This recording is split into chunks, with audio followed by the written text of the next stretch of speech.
Good morning, everyone. Do you enjoy breakfast? Very good. While we're getting set up, I want to make a few announcements. One, if you just joined us, I wanted to let you know that the restrooms are immediately behind us through those double doors.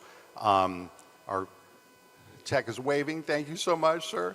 And I want to take the opportunity to give our technical staff a warm round of applause. They have been doing wonderful work, and I wanted to also share with you some exciting news. Thanks to their work, we've had classrooms across the United States who've actually been watching the sessions via the live stream. And I've heard from colleagues in Los Angeles, the San Francisco area. A dear colleague from University of Michigan was having his U.S. History 101 class, actually watched some of the sessions yesterday. And we will have all of the sessions, that link that we have for the live stream, and I just got the link from our technical staff, and we will have that available for you. You can just click that, and we'll send that out via email early next week. And by Monday, I believe we'll have all of the sessions ready for you to watch on that link. And we especially wanted to do that to make those accessible for educators and for communities, and it's really cool to know that people are already using that link to watch the sessions. A couple other announcements. So we have coffee. We've kind of pulled the coffee with us kind of in an ad hoc way. So we have set up coffee out in the, there's that concrete table just right outside the double doors where Dan and Deborah are standing.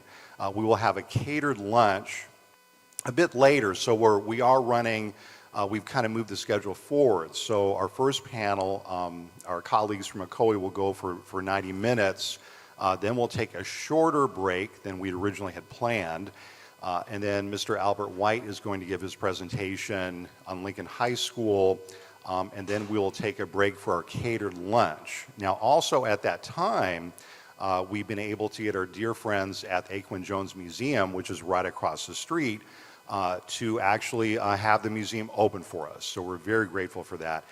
You'll have the chance to go in and to see the place where Prof. Jones and his wife lived for many, many years. And again, he's an icon, but I will not try to tell you any stories about him because we actually have some alumni here. And if I start telling stories about him, then they're going to be correcting me, right? And of course, Albert White is the master storyteller in that area. So right now, I want to turn the microphone over to my dear colleague, Ed Gonzalez-Tennant, who's going to moderate our first panel. I do want to say a couple words about Ed. He is a PhD from the University of Florida, anthropology. The great honor to serve on his dissertation committee. Wrote a wonderful dissertation on the history of Rosewood, which is now in a book, which I understand it will be coming out in paper in the fall, University of Florida Press. So please join me in welcoming Ed Gonzalez-Tennant. Great, thank you.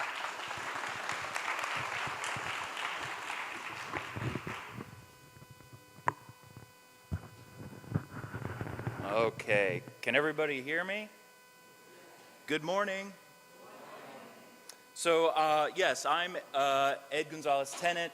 I'm a lecturer at the University of Central Florida. It's nice to be back in Gainesville. I'm here to introduce, really honestly, a remarkable group of people, right? I don't want to overemphasize or overstate this, but definitely important work nationally, and I think we'll see a lot of intersections between this work and other projects, but also other places. Obviously, as Paul said, I work with other folks, right, in Rosewood, Florida. So OCOE is, of course, looking at its 100th anniversary in terms of this tragic event and doing something about it. This is going to be something that those of us who are gathered around Rosewood are going to be facing in another 4 years, right? So this is timely, but it's also, I think, the lessons that they'll be discussing are going to be, applicable in a real world sense for a lot of people here in Florida, but really everywhere. So it's like I said, it's my pleasure to introduce this group of people, so I'm just going to try to do this. I am not going to do justice in this introduction to the folks who are getting on stage. I'll just say that up front. These are remarkable people with remarkable lives and history, so I'm going to do my best to represent that in as short a period of time to give them plenty of time to talk about what they're here to talk about. So I'm going to first introduce, and I don't know if you guys want to come up as I introduce you, whatever is most awkward. But yes, so I'm going to start with, and I believe I'm just going in alphabetical order, right? There's no other order here. So Kathleen Crown, so a New Yorker who relocated to Central Florida to work in education. She has taught science and more recently served in administrative roles for numerous school districts in Central Florida. Kathleen is a community activist who has served voluntarily as the past chairperson of the Human Relations Diversity Board, the City of Ocoee. So if you're not familiar with this organization, you'll be learning a lot about it today. And a member of this board since 2014. Presently, she's serving as an usher at the Dr. Phillips Center for the Performing Arts in Orlando, Florida. And she has a doctoral degree from North Central University. So next I'd like to introduce Nicole T. Dawkins. And please correct me if I mispronounce anything, or don't. I mean, that's fine too. So is current chairwoman of the Human Relations Diversity Board. She's a professional support coordinator. Did I do that? No. Okay. Oh, I see. Yeah, okay. Phew.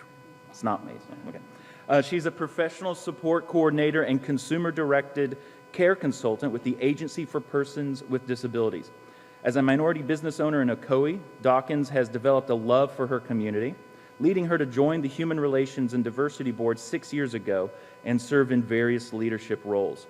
Dawkins is a graduate of the University of Central Florida and has spent her professional years working with disenfranchised youth, individuals diagnosed with developmental disabilities, and their families.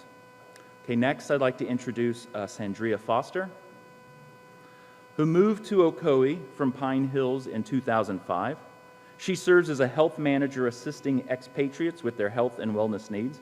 Prior to working at Adventist University of Health Sciences as a nursing supervisor, geriatric care manager, and on-site case manager, she earned degrees in London and Middlesex, England, and a midwifery, I hope I pronounced that correctly, midwifery?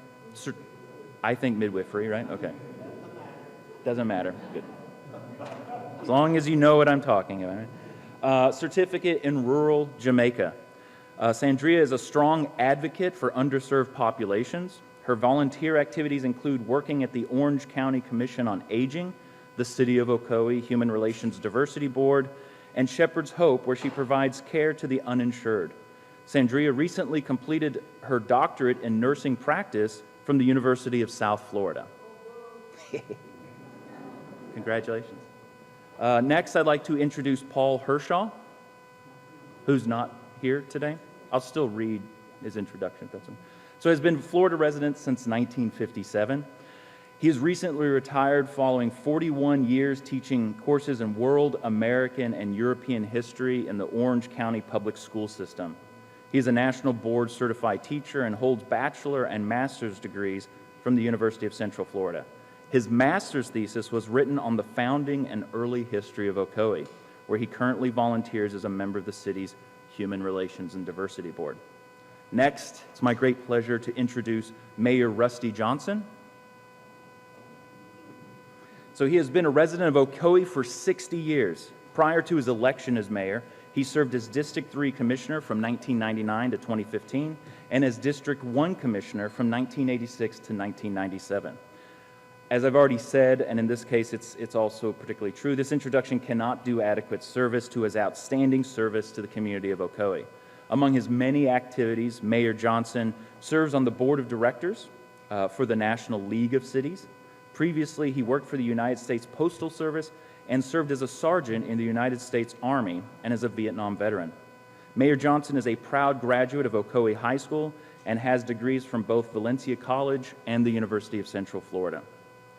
And then finally, I'd like to introduce, or it's my great pleasure to introduce, Major in the U.S. Army, William E. Maxwell, retired. Was born in Selma and became a resident of Florida in 1980, spending the last 24 years in Ocoee. Major Maxwell is in his 13th year as a member and past chairman of the Human Relations Diversity Board. He is also or has previously served as a board member for Ocoee's Policemen and Firemen Pension Trust, as a board member, oh, I'm sorry, I think I misread that. Board member for Ocoee's Policemen and Firemen Pension Trust, as a board member of the West Orange Airport Authority, and chairman of the Ocoee Memorial Marker Committee. During his 20 years of active duty, Major Maxwell was awarded the Purple Heart, among numerous other honors and distinctions. He flew more than 1,000 hours and served as the lead investigator on 35 aircraft accident investigations in Vietnam. Major Maxwell holds a Bachelor's of Science from Embry-Riddle and a Master's degree from DeVry. He's also completed advanced studies at the University of Southern California, Los Angeles. Okay, so please join me once again in welcoming all of these individuals up here.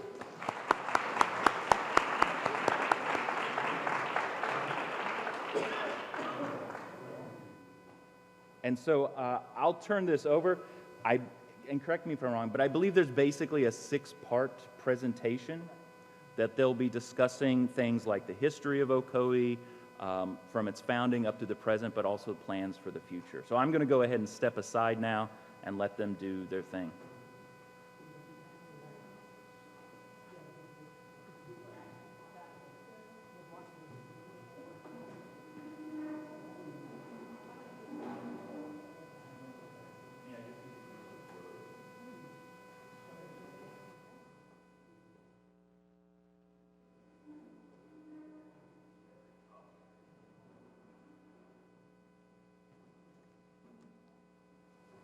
Okay. All right, we're good? Welcome, everybody. I'm Dr. Kathleen Crown. I'm thrilled to be here. Let's learn about Ocoee. Mike. We're going to make this easier. Okay, there we go. Let's learn about Ocoee. Okay, prior to 1920, okay, in the 1850s, Dr. D.J. Stark led a group of malaria-stricken slaves, and he had malaria also, down to the area soon to be designated as Ocoee. They picked Ocoee because they found a spot where basically there were little mosquitoes, there was a nice breeze, and they weren't getting eaten alive. That's pretty much how that worked out. Town started to build, the area started to build, more people were moving in. Once we hit the Civil War, Confederate soldiers started to settle in the area, okay? Captain Sims, remember that name, platted the area and changed the name to Ocoee, okay? Then Ocoee now was the Cherokee word for apricot vine place. And if you see an Ocoee sign, that's a picture of an apricot vine. Now, Bluford Sims, he was also one of the founding fathers. He began working with wild oranges to create a commercial citrus nursery. And this is important as we get into the 1920 part, okay? Citrus was what's driving the economy in the city of Ocoee. Florida Midland Railroad was also constructed in the 1880s, which spurred even further growth. So we're starting to grow. A lot of folks in Ocoee. Now, there were a lot of white folks, there were a lot of black folks in the city of Ocoee, okay? In 1920, we had a population of 802 people. There were 547 whites. There were 255 blacks. There were 80 black residences and 140 white residents.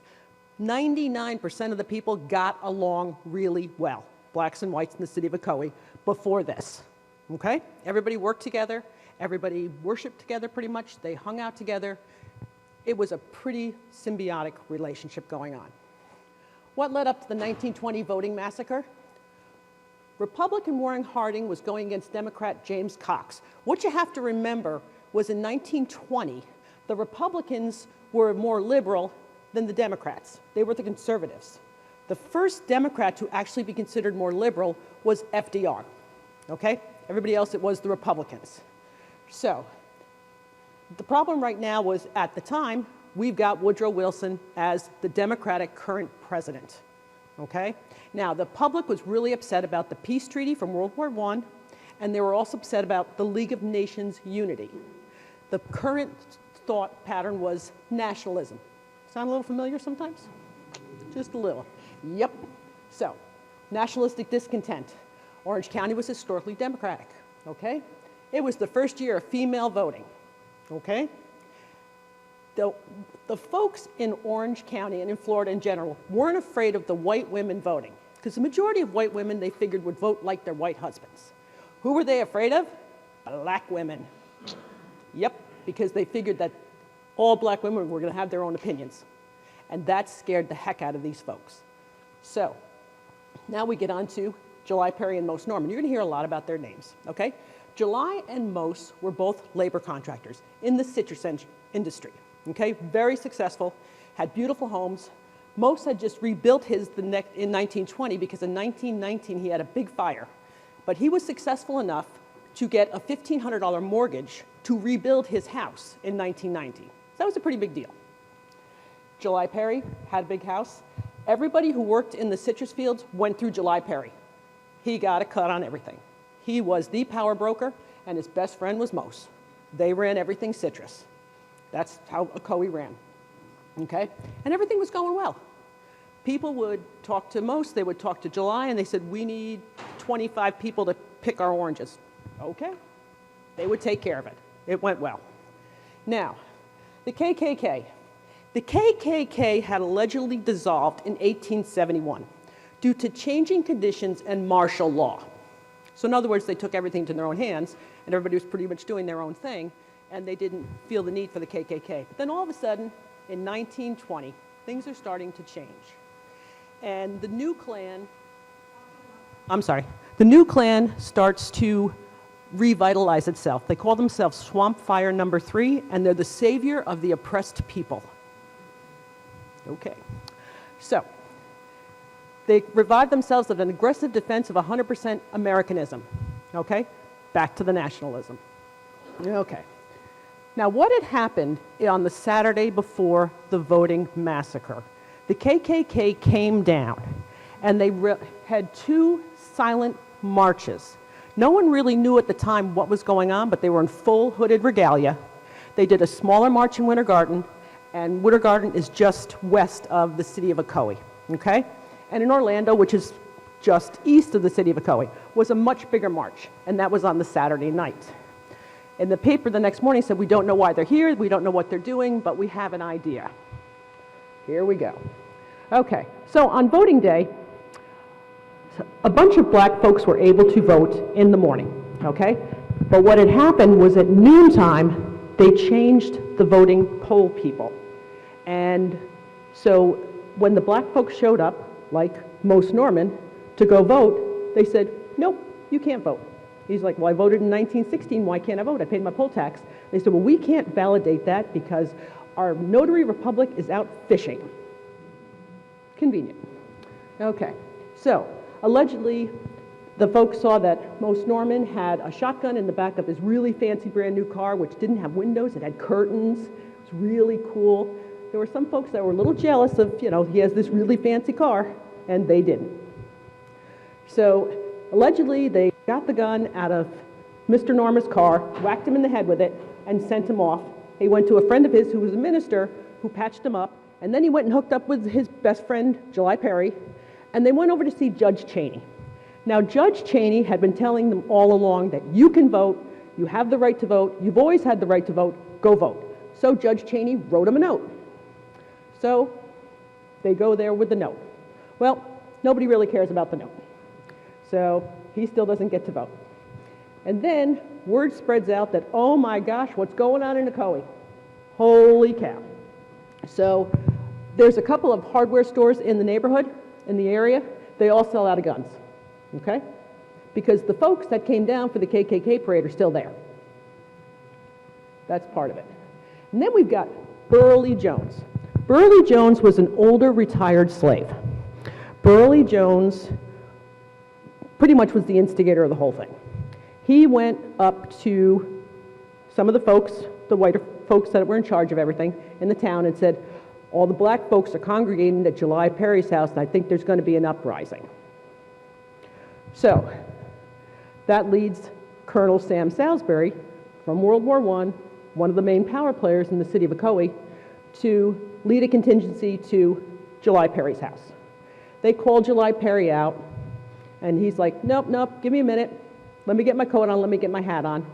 And then the door opens, guess they see the gun. Everybody starts shooting back and forth. After the initial melee, 2 of the white folks had been killed, and Perry's wounded, his arm's just about blown off.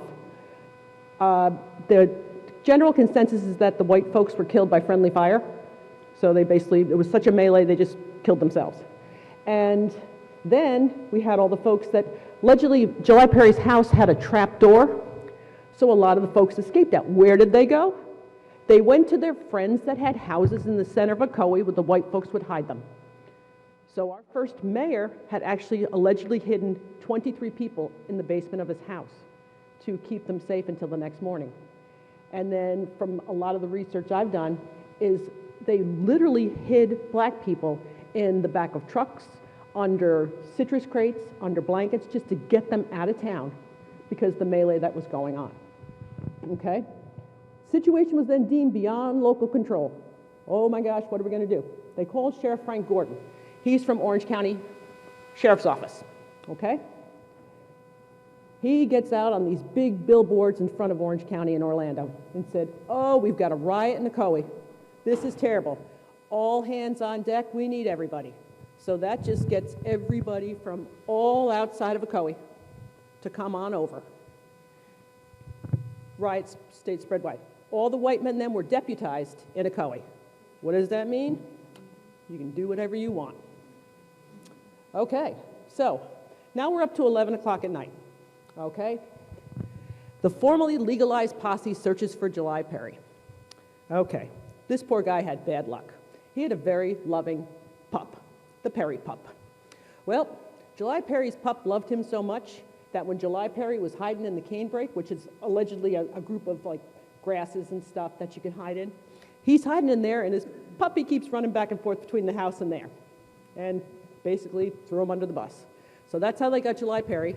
He's captured. His arm is basically hanging by a thread at this point, and they take him to the Orange County Jail. Okay, so he's out of Ocoee. Now we're on to November 3rd. Okay, it's 2 o'clock in the morning. Ocoee is filled with every anti-black, militant, violent person within probably a 50, 60-mile area. All right? The northern quarters where the majority of black folks lived, and that's where the first fires started. They burned down 25 homes, 2 churches, 2 schools, and a fraternal lodge. As the houses were being built, okay, thank you. As the houses were being burnt down, an unknown number of people were shot trying to escape. Some people had burned to death in their homes. It was an absolute mess. Okay, they didn't burn the white-owned properties. Then at 3:30, they get to the jail. They all break into the jail because they're deputies now. They drag July Perry out. They lynch him in front of Judge Cheney's house in a tree, and then they fill his body just full of bullets. He's just covered. And then the KKK sends a note to Judge Cheney saying, you ever do this again, you'll be hanging next. Yep. Okay, the aftermath. Mob remained in Ocoee for several days. There was a false alarm in Winter Garden. Somebody started shooting some stuff and they thought that the riot had started again, but thankfully it hadn't. Souvenir hunters. We will never know how many people died because as what the KKK members did is they would take fingers or skulls as souvenirs. Yeah, that's horrible, okay? Newspaper reports that followed had any immense of numbers that you can imagine. They said there was 2, it was 4, it was 50, it was 100. We will never know how many people lost their lives, okay? And then one family had come back to Ocoee a couple days later. The KKK hung a paper skeleton in front of it and said, you stay here, this is going to happen to you. And then they blew up another house. Those folks left, I would have too. So it became a sundown town plus Burley Jones. Burley stayed until his old age. They took care of him. Captain Sims led a committee to sell the black property after the black folks had left. Most Norman got $100 for his 5-acre grove, but they did pay off his $1,500 mortgage, but his assessment was $1,000. Was that fair? I'm not into that. Perry's estate dragged on until 1932, 12 years. Majority of the folks money went to the attorneys. His widow and the 6 heirs got $125.90 each. Yeah. Okay, now I've got like 3 minutes. Ocoee during its formative years, Phase 2, 23 to 89. Residents of Ocoee organized, created a municipal government, and then we have a mayor, aldermen, clerks, and a marshal. We're now the town of Ocoee. Fred McGuire, who hid those 23 folks in his house, was the first mayor. He resigned a few months later because he wanted to get the franchise for the lighting plant, and 2 other folks wanted to get the water franchise. PSC took over in 1939. Town of Ocoee then abolished their town municipal government to become the city of Ocoee in 1925. Growth. City of Ocoee continued to grow. The only difference was there were no people with dark skin. It was just white folks. It was a sundown town. And that went on until roughly 1980. There's a lot of research that says only white folks lived into Ocoee until 1981, but in the 80 census, there were actually 29 black people and 7,803 whites, okay? A lot of the black folks that came in were because of annexation, because the city of Ocoee was growing, but then we continued to grow from there. And I'm out of time. Thank you.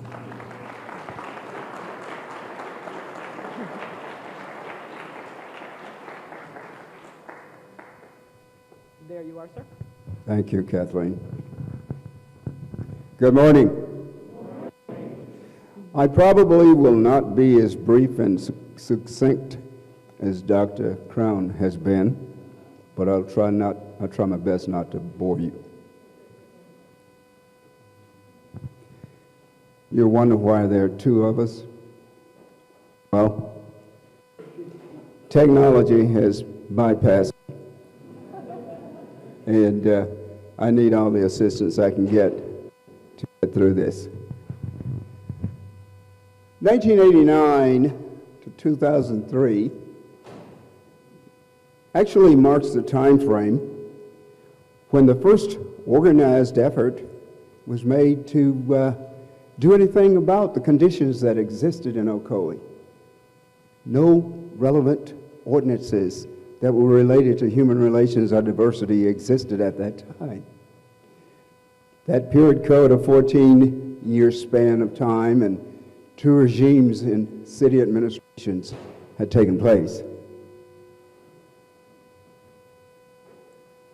Give me the next one. Just going to talk a moment about the people that are going to come in front of you. Yeah, we've all been introduced, but I have my own little quirks to make about each one of them. Mayor Rusty is our go-to guy. He has gotten on board with us and is there to ensure that this project reaches fruition.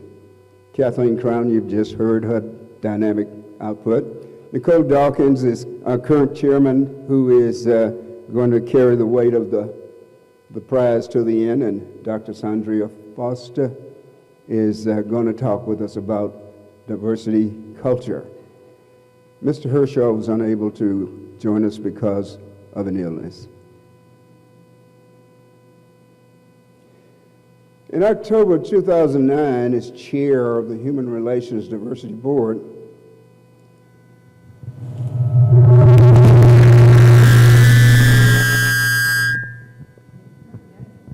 now I know why you had me placed over here. I had a growing need for a keynote speaker. Is it okay if I walk down here? I'm a prancer. I can't help it.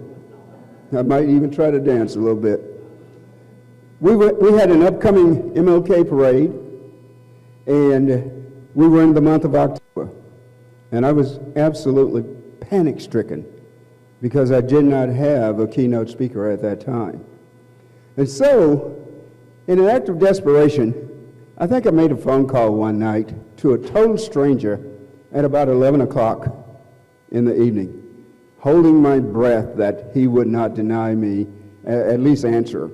I attempted to explain my need, and he appeared to be a little bit concerned. Who did you say you are? You're from Ocoee? I've been trying to talk with those people, and I'm getting hate mail, and things are just not, this is not happening to me. As it turned out, That individual was Dr. Paul Ortiz. And what I couldn't know at that time was the answer that he was going to give would kindle a relationship that would last for a decade. As a matter of fact, Dr. Paul Ortiz is responsible for us being here today by a personal invitation extended. And ladies and gentlemen, please give him a round of applause.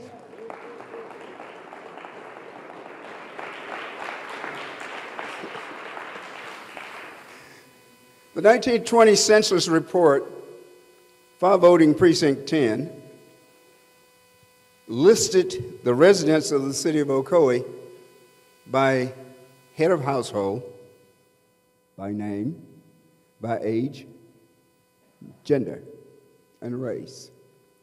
An example of a real family contained in that 1920 census report is that of my wife. Demetra and Maria Tommen had 4 children.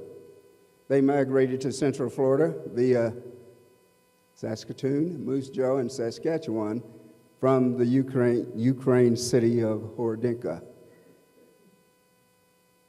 John Tommen, the father of my wife of 29 years, was age 3 at the time of the report, along with his other 3 siblings. That's how I know that the information that was contained in that report was very realistic information. A total of 16 mayors were elected in the city of Ocoee, spanning about a 98-year time frame, actually 96 years of history. But I consider that a period of avoidance because there were no discussions conducted at any time on the tragic atrocities that had taken place. So the question is then asked, when did an attitudinal change occur at the top? And my response to that, based on research, is that year was 1989 to 1982 when Lester Dabbs was elected to the position of commissioner. Lester went on to serve as the mayor and was instrumental in the formation of the West Orange Reconciliation Task Force, which was comprised of businessmen who came together to apply social pressures, political, and they wanted change in the city of Ocoee. Lester told stories about being accosted physically and verbally by members of the KKK on a recurring basis. But just to give you a little bit of history of that 96 years, this is a list of all of those mayors. And if you'll note, I brought it down to 2015, and our present-day guy whom you met a little bit ago in the presence of Mayor Rusty Johnson. 99-year total span of time went by, and up until 1989, nothing happened to make the conditions better. There were 13 regimes of mayoral neglect. How did each one respond to the 1920-day election? Well, the common practice was to ignore it. Just sweep it under the carpet. Nothing happened. Best cure is not to talk about it. You know, put your head in the sand and pretend it's not raining. On 16 September 2003, 80 years after the fact, the city of Ocoee enacted Resolution 2021, which gave birth to the Human Relations Diversity Board, the first positive action in 80-plus years. There's going to be a lot more said about the Human Relations Diversity Board because a young lady who is assisting me technically will give you a full spill on that. The West Orange Reconciliation Task Force created a condition within the city of Ocoee that said it is time for change. You can change now or you can change later, but we're not going to go away because we want you to tell the story. We want you to honor the memory of those fallen African Americans. We want and believe that if you tell the story, this will heal the wounds. And in healing those wounds, this city can possibly move forward with economic enhancement and empowerment. So established in 1989, the organization was made up, as I said, of those businessmen. They believed in goodwill, and much of all the core values that were established by the West Orange Reconciliation Task Force were downloaded, uploaded, whatever your preference is, into what is today's present form, the Human Relations Diversity Board. The board gave, the city gave resolution, birth to that advisory board, and from that day forward, I could say safely, I almost want to walk over there, that the state of Florida has 423 municipalities. It's got 289 towns. I'm sorry, cities. It's got 89 towns, 12 villages. And in the research that we've done, none of those have adopted or employed the services of a Human Relations Diversity Board, except the city of Ocoee. Now, there are those who will challenge that, but it's spot on. Give it a look. We're here to answer questions, and all of those out there from one of those municipalities that have not yet delved into cultural diversity and human relations, we offer our hands voluntarily to assist you, because we do what we do because we care. Call us if you have a need for it.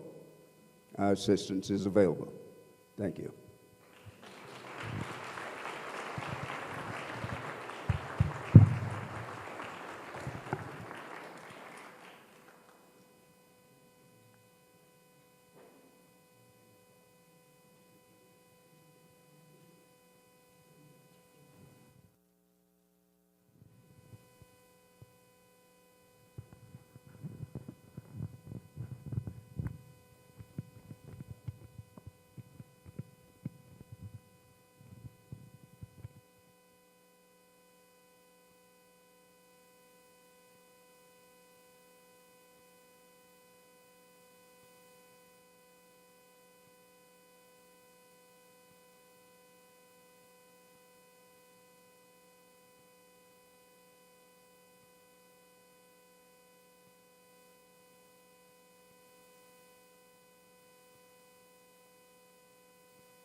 Okay.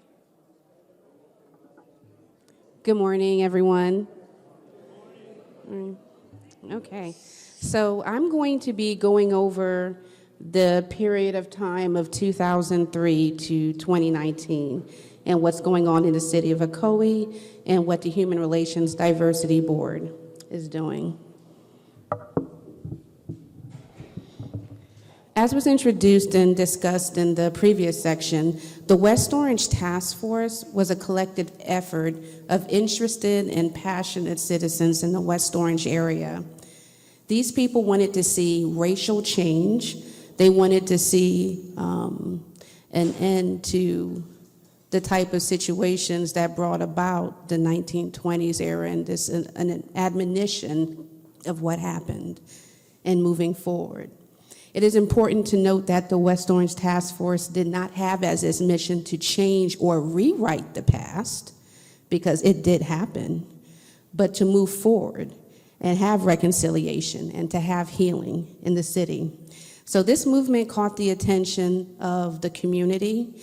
It caught the attention of the local churches. It caught the attention of the city of Ocoee. The early members of the task force worked hard at establishing a thought pattern and a new direction. And this task force became the first conscious, organized movement and thought in the city of Ocoee.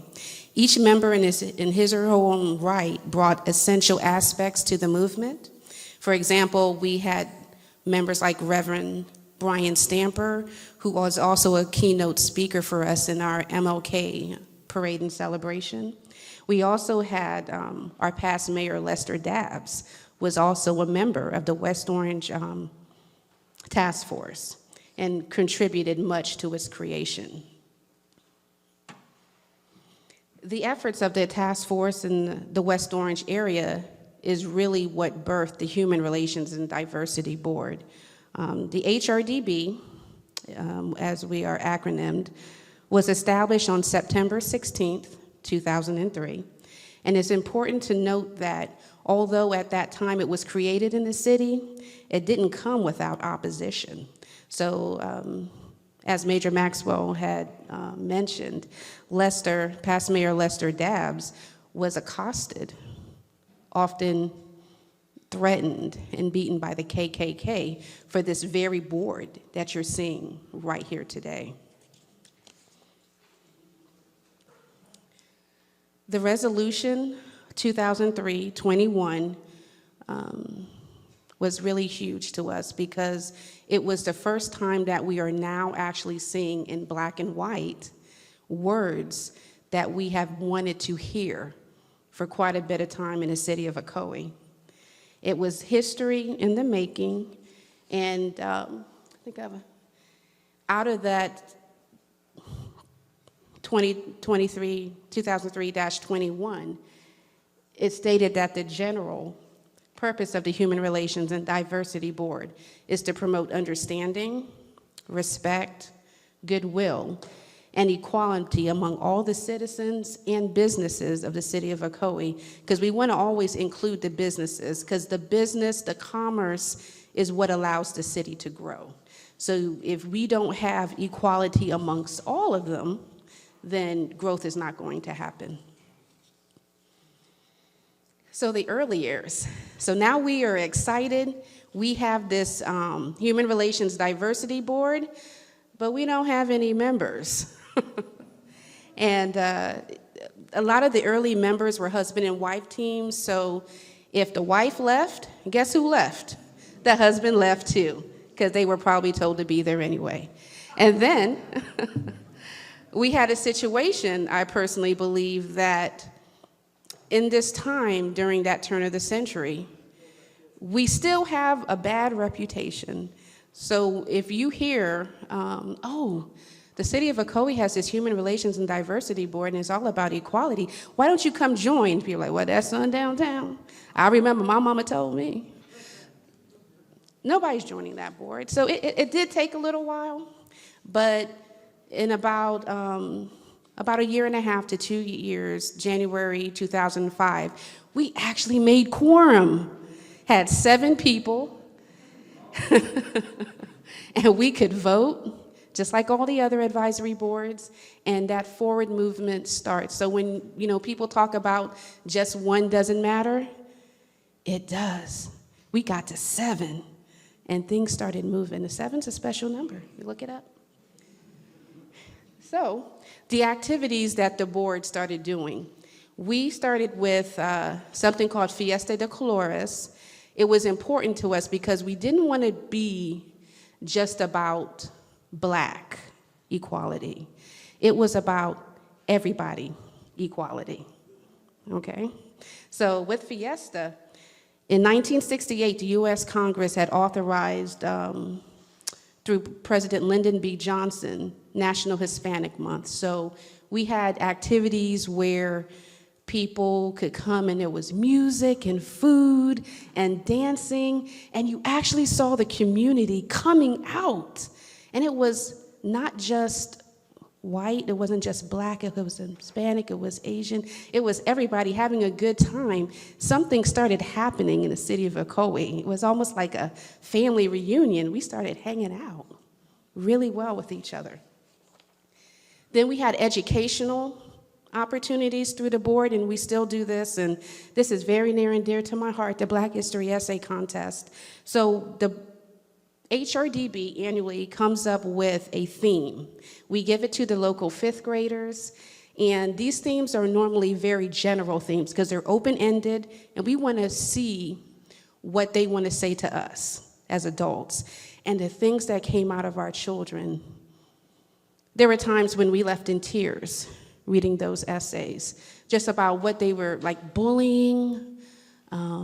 There was ones about unfair treatment of women in sports. People talked about global warming. They talked about police brutality.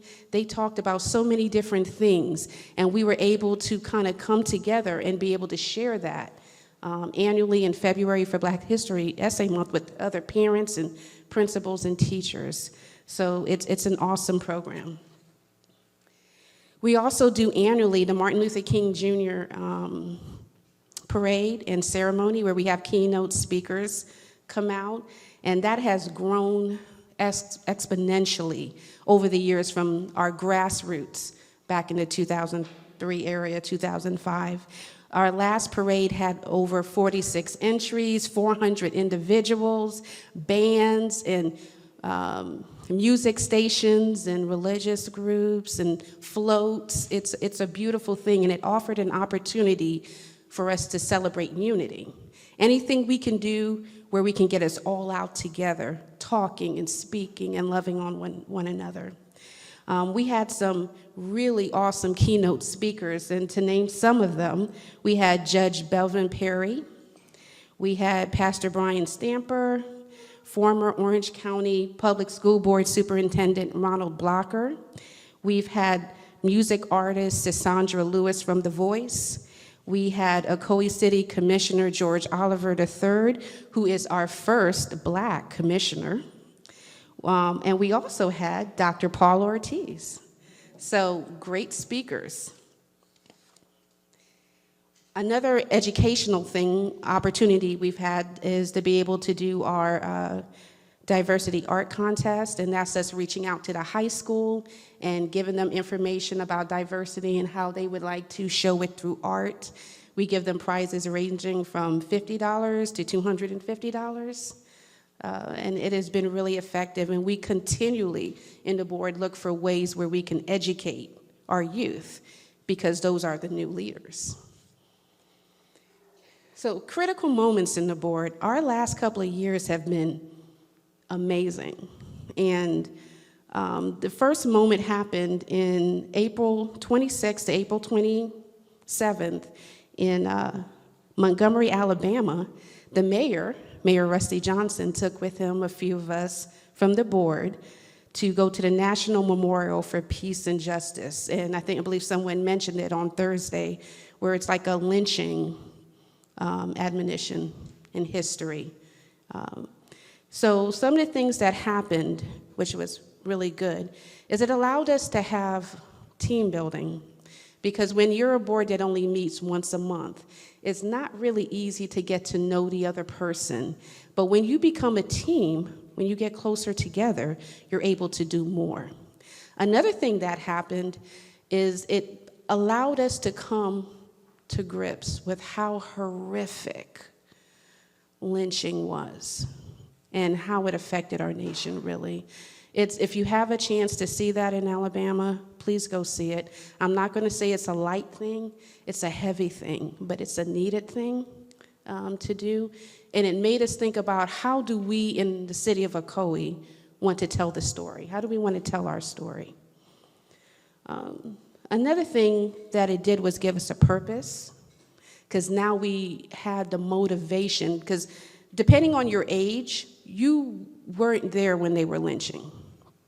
And sometimes, especially with our younger groups, there's a disconnect. You hear them talking about the stories, but you have white friends, you have, friends of other nationalities, so you're not really, if you understand what I'm saying, connected. So having opportunities where we are telling the stories and we are sharing and telling them about what happened in 1920s, it helps us to all connect and move forward. Another thing that happened is the Orange County Regional History Center in 2020 will also be featuring Ocoee in one of their events. And that is important to us because it allows Ocoee to talk about itself. A large part of our history is actually not told by anybody who actually comes from Ocoee. They're people on the outside telling a story, which is okay, but if you weren't living it, if you're not living the everyday of Ocoee, there's some things that you may not understand or see. The only thing you'll remember or know is what somebody told you happened, 10 years ago or 100 years ago. Or you're not aware of what we're currently doing. So it is important for us to be able to tell you that things are being done in Ocoee. There's a forward movement in Ocoee.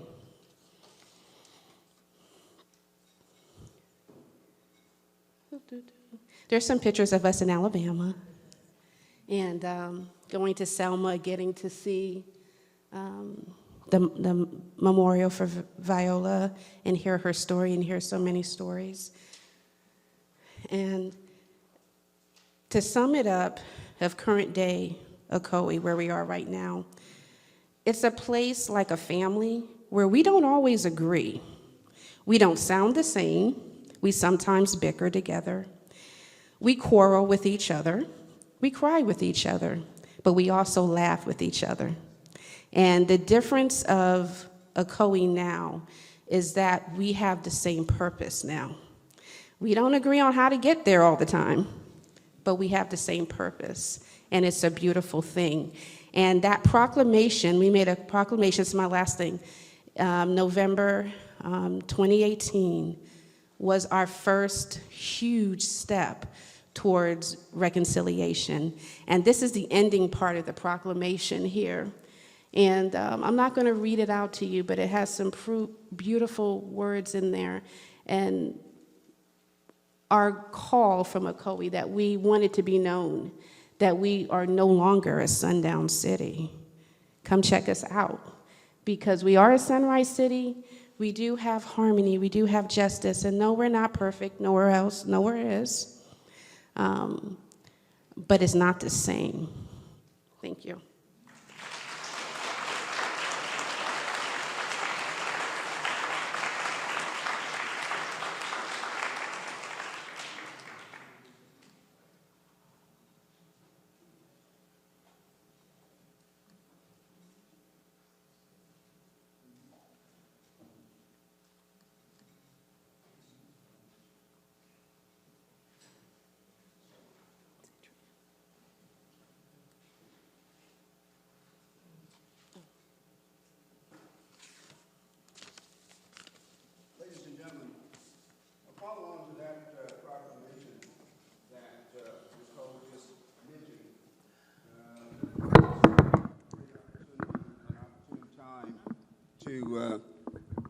I'm sorry, I'm just so loudmouthed and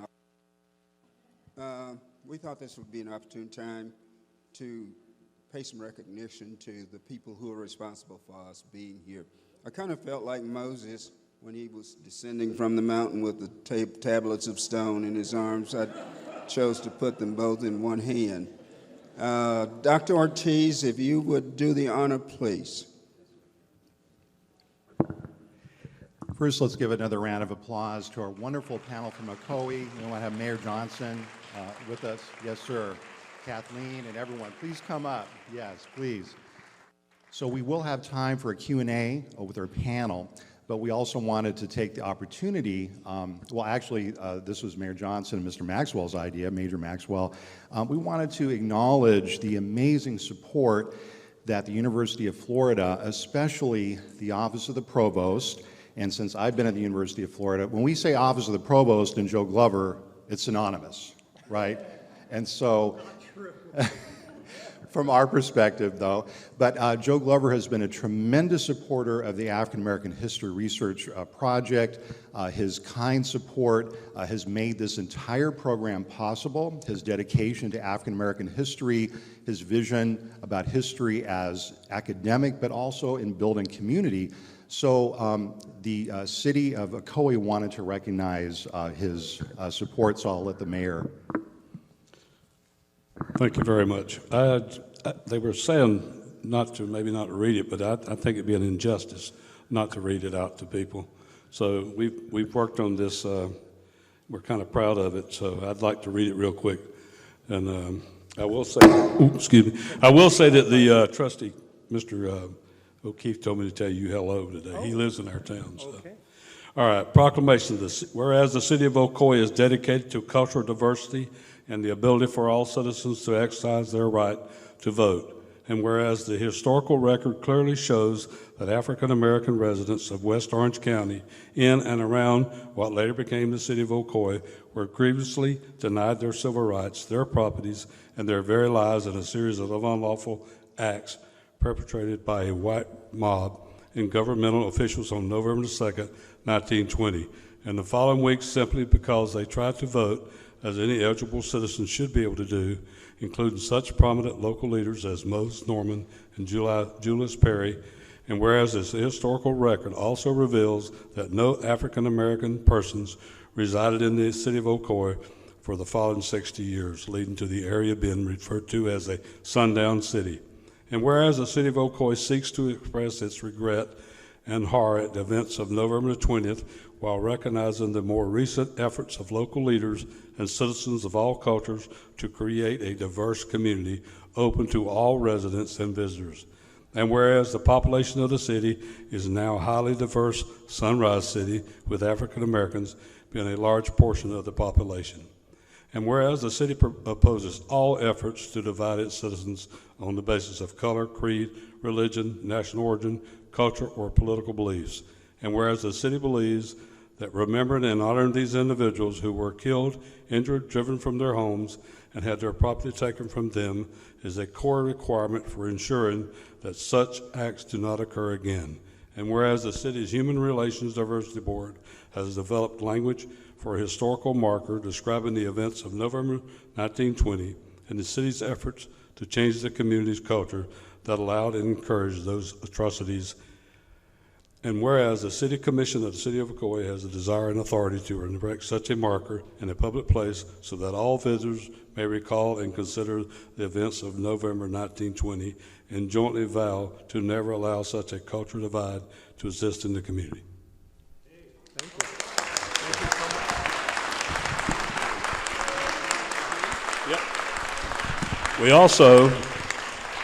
We also brought along another one for Mr. Ortiz, and I remember meeting you at our parade with Lester Dabbs. I think Lester was back then alive, and so and there's a lot of memories with Mr. Dabbs, so appreciate it very much. And one for the museum. And one for the museum. Thank you, sir. Thank you very much. Appreciate you letting us be here.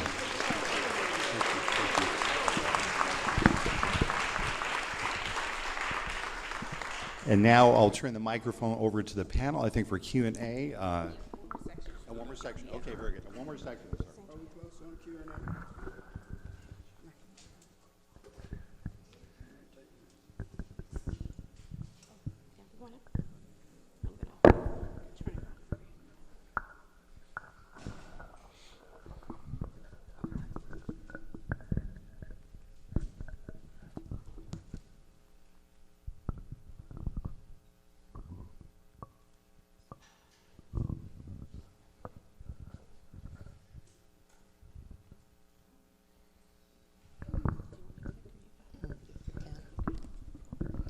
So, good morning, Gainesville. I am so excited to be here. This has been like warm water poured over my soul. I love this. I love this. And so I'm Sandria. I was previously introduced. I'm a nurse practitioner, prepared at the doctorate level at the University of South Florida. My first choice, of course, would be UF, but here we are. So I'm going to talk. I have 5 minutes, so I need to talk fast. I'm going to talk about cultural diversity, which is a universal principle. And that's what we're trying to develop, definitely in Ocoee. But I have to tell you a 1-minute story of my experience in Ocoee. So we moved to Ocoee in 2005 with our 2 small children who are now young adults.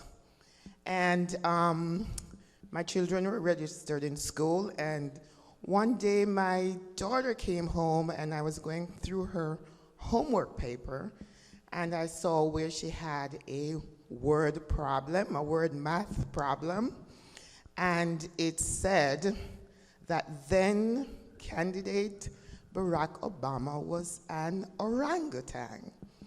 And that didn't sit well with me, so I went to the school and I spoke to the teacher, and she explained that, she had given the children an assignment. She had divided them in groups, and then they got to vote on the group who had the best word problem.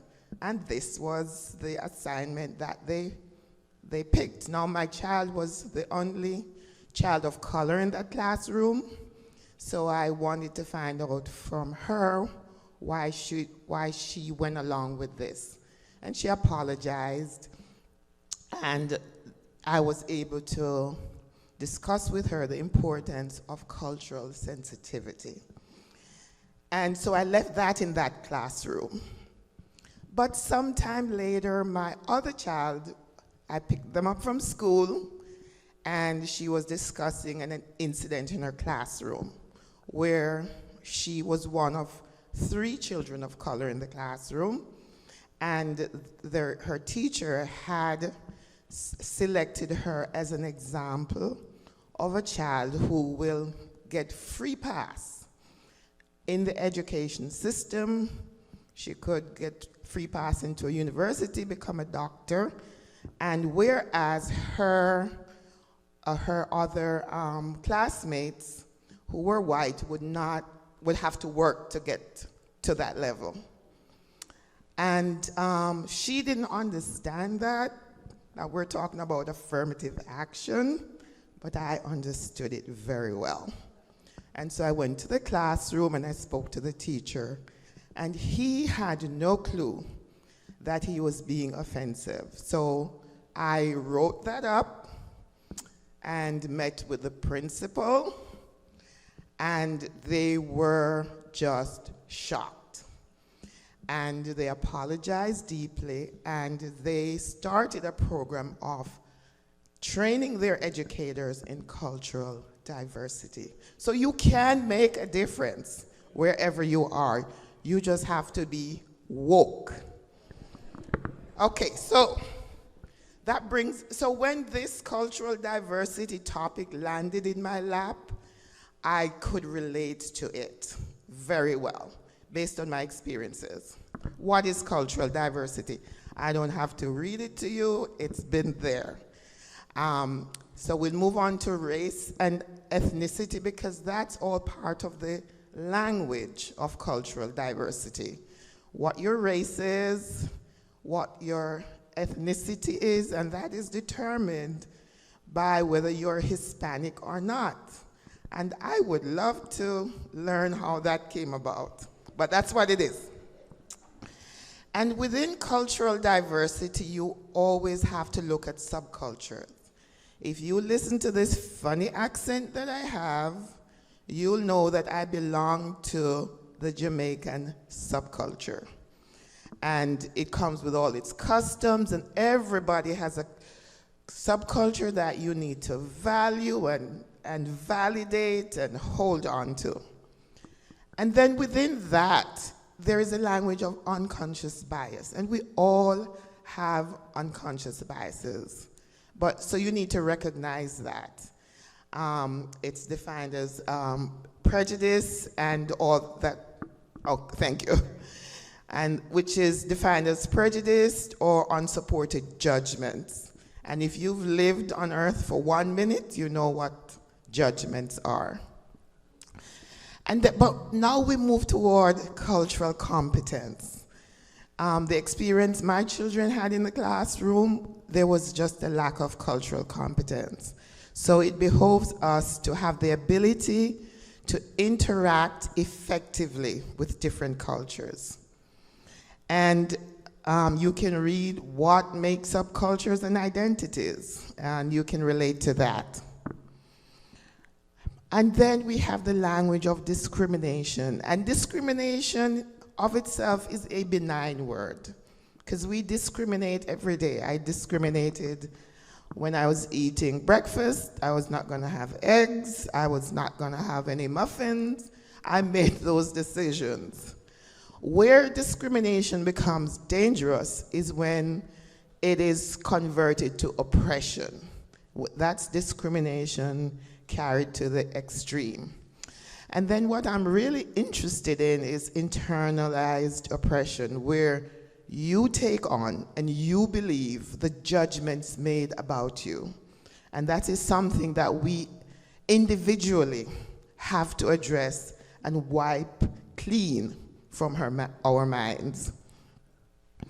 And here are the cultures some of the cultures in Ocoee. Member Maxwell tells me there are 37 cultures in Ocoee. So we do have a rich cultural structure. The majority are white, and Hispanic and blacks follow.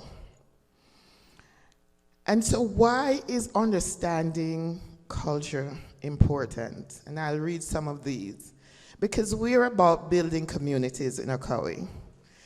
And you build powerful communities to have lasting change. So as you've heard from the previous speaker, and especially Member Dawkins, that we just keep building on events and take opportunities to grow culturally. You have to, go back a minute, thank you. Understanding cultures will help us overcome and prevent racial divisions. And an appreciation of cultural diversity means a more just and equitable society, which is what we're thriving for. And our job in Ocoee is to build communities. And so, very important, you have to know your own culture. I mean, there is a notion that if you're not, you have a culture if you're not the dominant culture. But the dominant culture has a culture. And you have to know your culture, know your weaknesses, and address them to build communities. And so why is it important to have an inclusive culture? As you can see, diversity enriches our lives. So it is worth our while to value our community's diversity. When do we do that? You do that every day. And that is the end of my story. And I just want to acknowledge and thank Dr. Lauren Josephs for her contribution. She is a national and international speaker on cultural diversity, and she shared her resources with me. Thank you very much.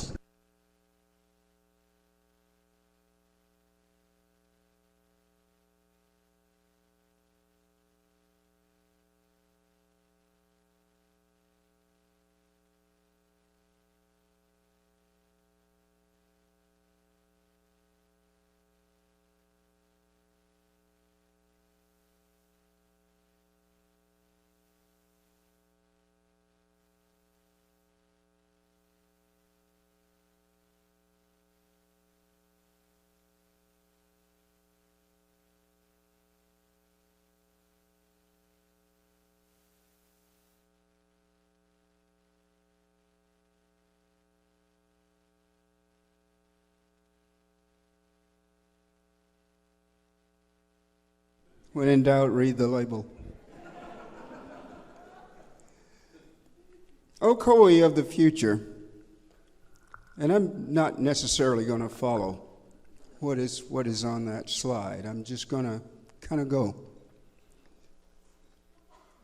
Ocoee in 2015 inherited perhaps its greatest asset, who has demonstrated continuous interest in human development and cultural diversity.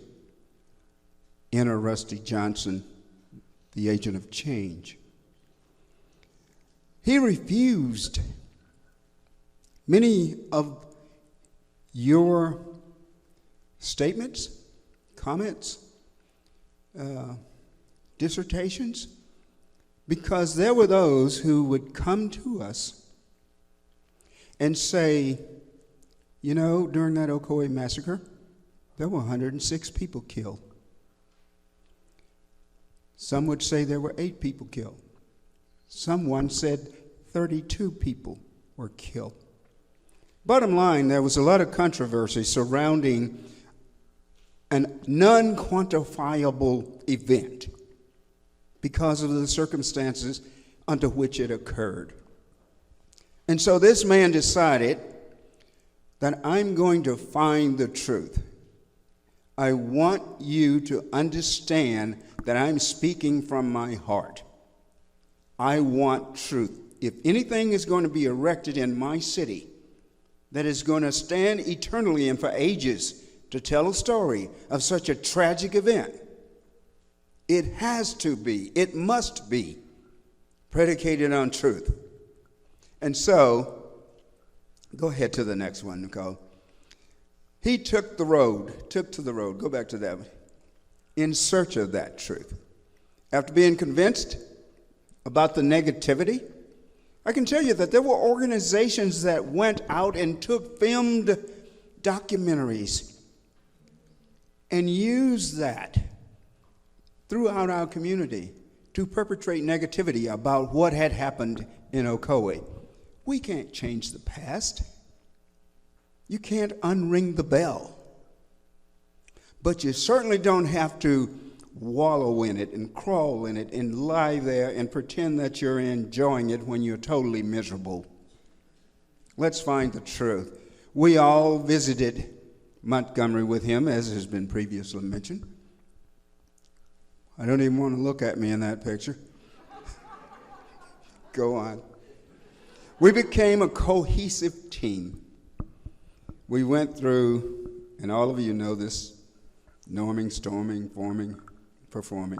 We believe it's time now to perform. And that's why, and what led us to put ourselves together and change the complexion of Ocoee in terms of attitude. There are a couple of behaviorists in the audience, I'm sure, and you'll admit and agree to the fact that the most difficult change to effect is a behavioral change. We've always done it that way. I don't want change. He personally drove us approximately 110 miles round trip, and I got to tell you a little bit of comedy here. Going back home, we had this thing we call a BAT. Don't ask me to explain that, but it was a big old truck, and I got to ride in the back, all the way from Montgomery, all the way to Selma, around the points of interest in Selma. And this man became so engaged that he stopped and took the time inside behind these walls that you're looking at. There is a history of Bloody Sunday, 7 March 1965, on the Edmund Pettus Bridge, a bridge that I grew up and walked across as a boy, rode my mule across it, wasn't allowed to, and had a good time and thought everything was just fine. There it is, there we are. Next one. We stopped on the east side of the bridge.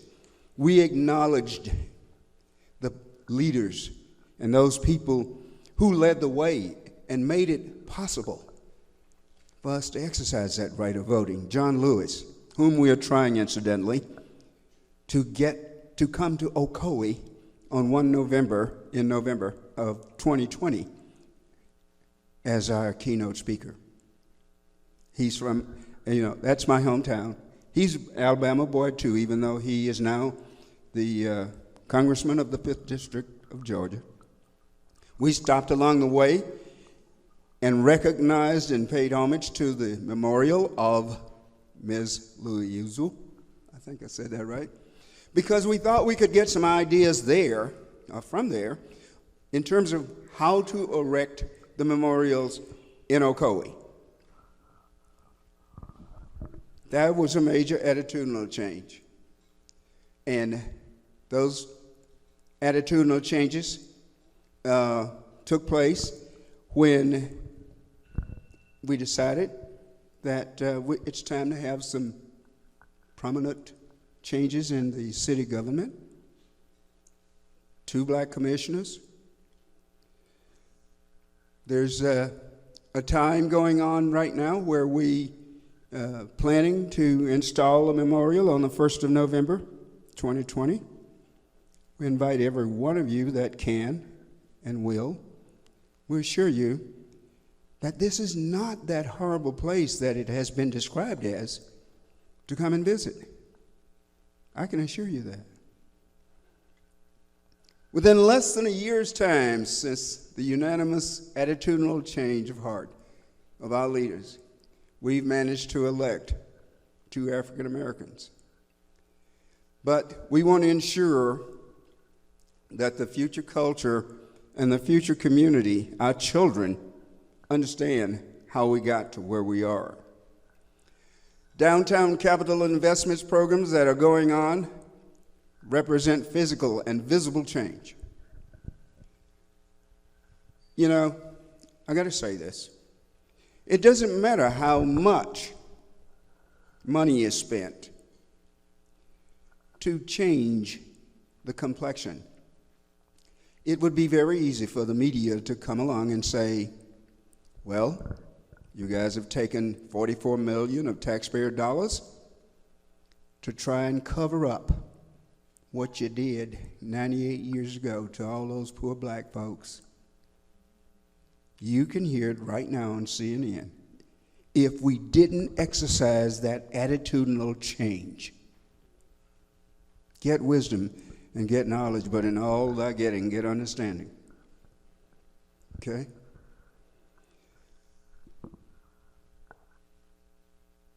I think we're there. Come on, Mayor. Why don't you say some words to us?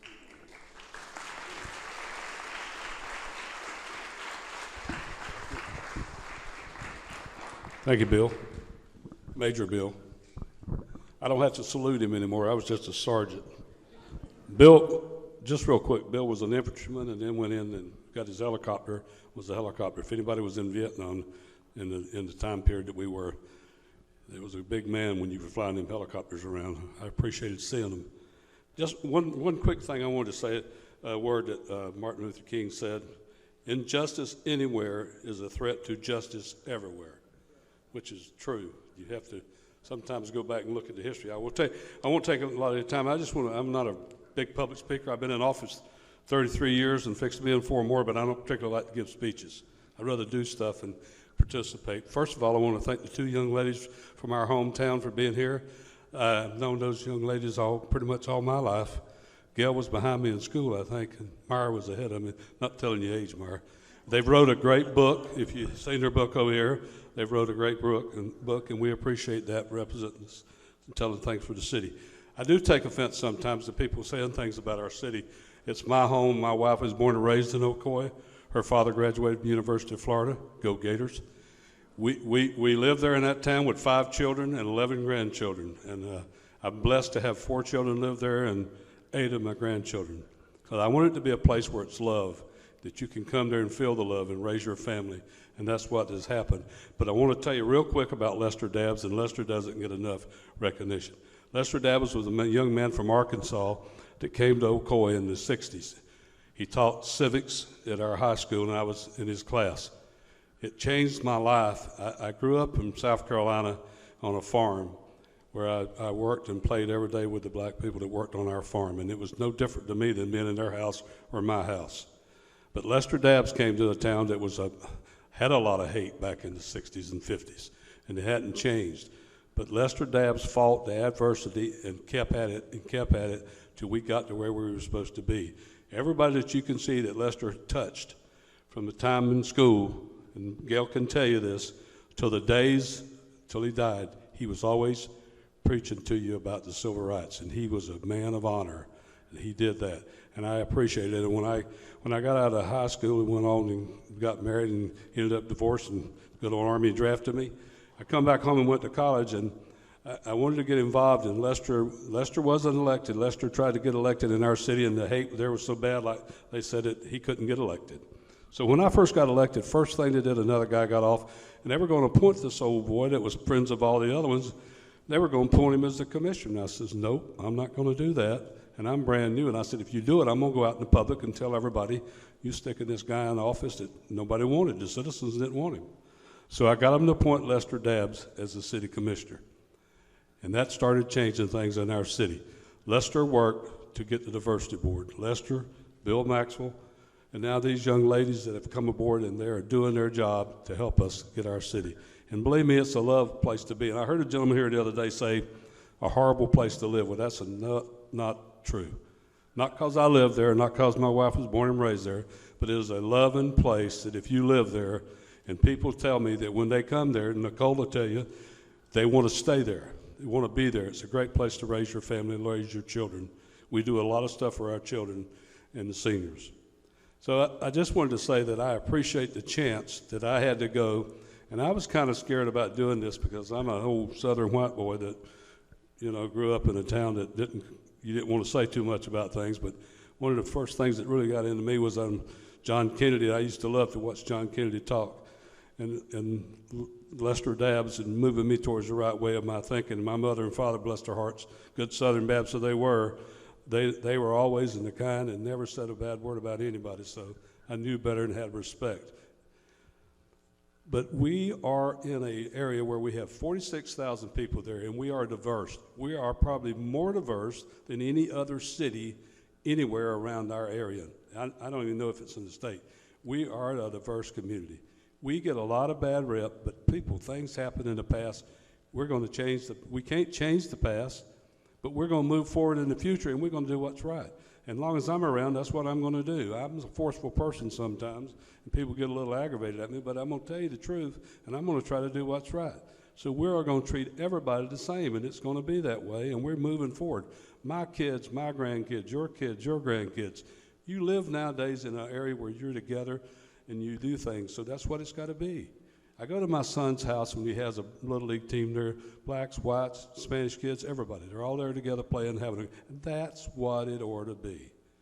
But the other thing that Martin Luther King said was, I have decided to stick with love. Hate is too great a burden to bear. And that says it all. You hate will ruin your life. Honest to God, it will ruin your life.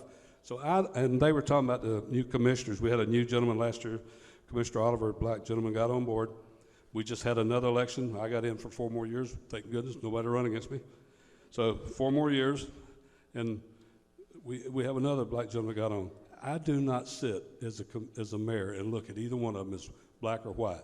I look at them as a person representing the city of Ocoee. Their job is to sit there and look after our citizens. No matter what color you are there to do your job to represent people of the city of Ocoee. And I know that's what they're going to do. So I just wanted to take the time to thank you for letting us be up here. I kind of got into this. Now I want to get off the diversity board. I don't know if they're going to try to put somebody else on there or not, but I don't want to get off. I want to stay on it to see this thing through to the end. But I want to thank you. Like I said, I'm not a big public speaker, but I just wanted to get up for a minute and tell you that there's love with these people here, that I spent some time driving all of them around Alabama with Bill sitting in the back trying to direct me.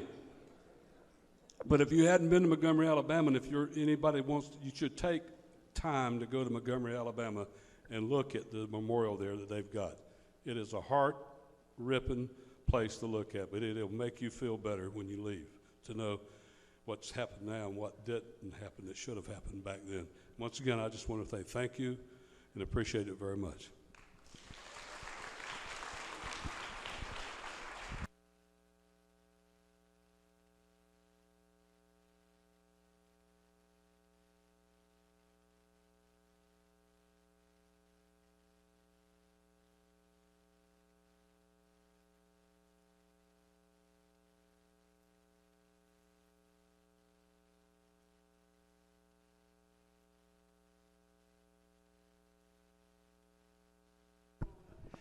Turn on, yes.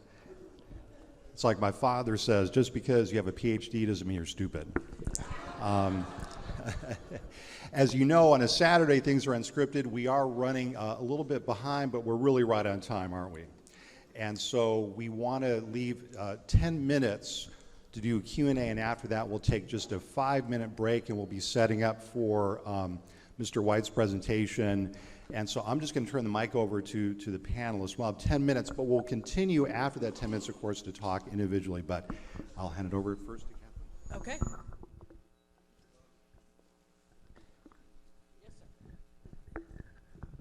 Thank you for being here. My name is Larry Rivers, and I served as one of the 5 investigators who wrote the Rosewood Report for the legislature in 1994.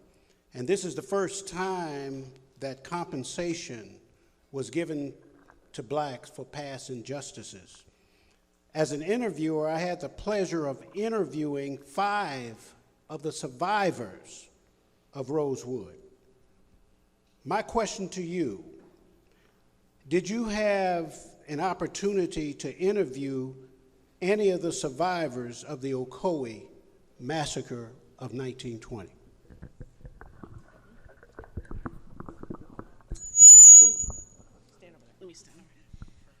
So I had the opportunity at an event to meet a woman by the name of Gladys Bell. Gladys Bell is, her father is July Perry's uncle, okay? So that was her, I guess, what, granduncle? And she wrote a book, I believe it's called Through the Eyes of My Father, because her father made sure to pass down the stories and pass down the histories. And we met at a restaurant and had the opportunity to interview. And after listening to Thursdays, I was like, man, I'm such a bad interviewer. I didn't know there was a skill to it.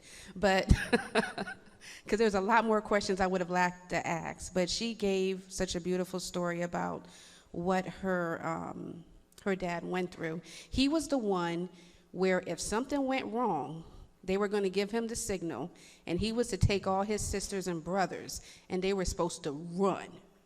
If something went down on election day, because there was, you know, the Klan was in town, you grabbed them, they already had their bags packed, and they're supposed to go through the woods in the field at the time and make it to a house in Apopka, okay? So she talked about how the situation was before, and that's when I realized that it was really interesting that I assumed that it was always bad in Ocoee, just from day one. You know, you have slavery, you have that nobody got along, because it makes sense. But she told a slightly different story, that July Perry at the time was, he pretty much hired just about everybody in the area. He was the big man in town, and he was the money man in town. And people were okay with that until election time came, which it was a power struggle.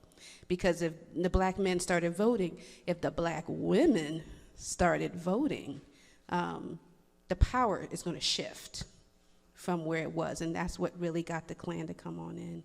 So yes, we did get to talk with her, and she did, I don't know if you want to know like a specific thing she said, but it was an awesome interview, and it was a sad interview, because just there are no words of, especially when you get to hear somebody who has a direct connection to what happened. It's different from reading it in a book. The books can't tell you what she told me happened, her daddy and the kids. And I can't imagine being like 3 and 4 and hiding in bushes and the mosquitoes and the animals, and don't go near the roads because you don't want the Klan to see you, taking 2 or 3 days to walk to get to Apopka. But just thankful that she shared for, for the people that did help. There were people there that hid people and helped people to get out. So that gave me hope that we can work together. We can do this. It wasn't everybody, but it also made me sad because there will always be a group of white people that will hate. I don't care what you tell them. I don't care if you can put up pretty graphs and look, we're all the same. But then there's also going to be a group of black people as well that will always hate. They will always be mad because of what happened and they're not going to move forward.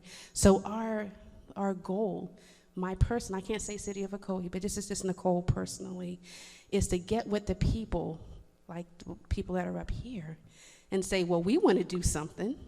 We want to move forward. We want to learn how to work together because we want a better place for our children and our grandchildren, and to move forward. And we can't help the outliers, but us as a force can move forward.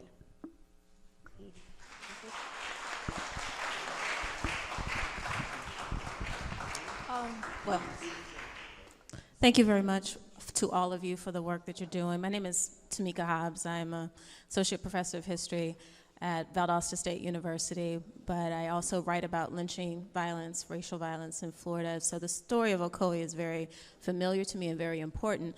I want to say one comment first. As we talk and think about racism, I think it's really important that we complicate it. When we talk about people being using discrimination and having bias, I think everybody can have that, but we must understand that all biases don't have the same weight. When we are examining and looking, whether in the past or the present, for examples of racism, we have to look at the way that people can use their bias and the power that they have to either restrict or prevent people from advancing. I think that's always the measure.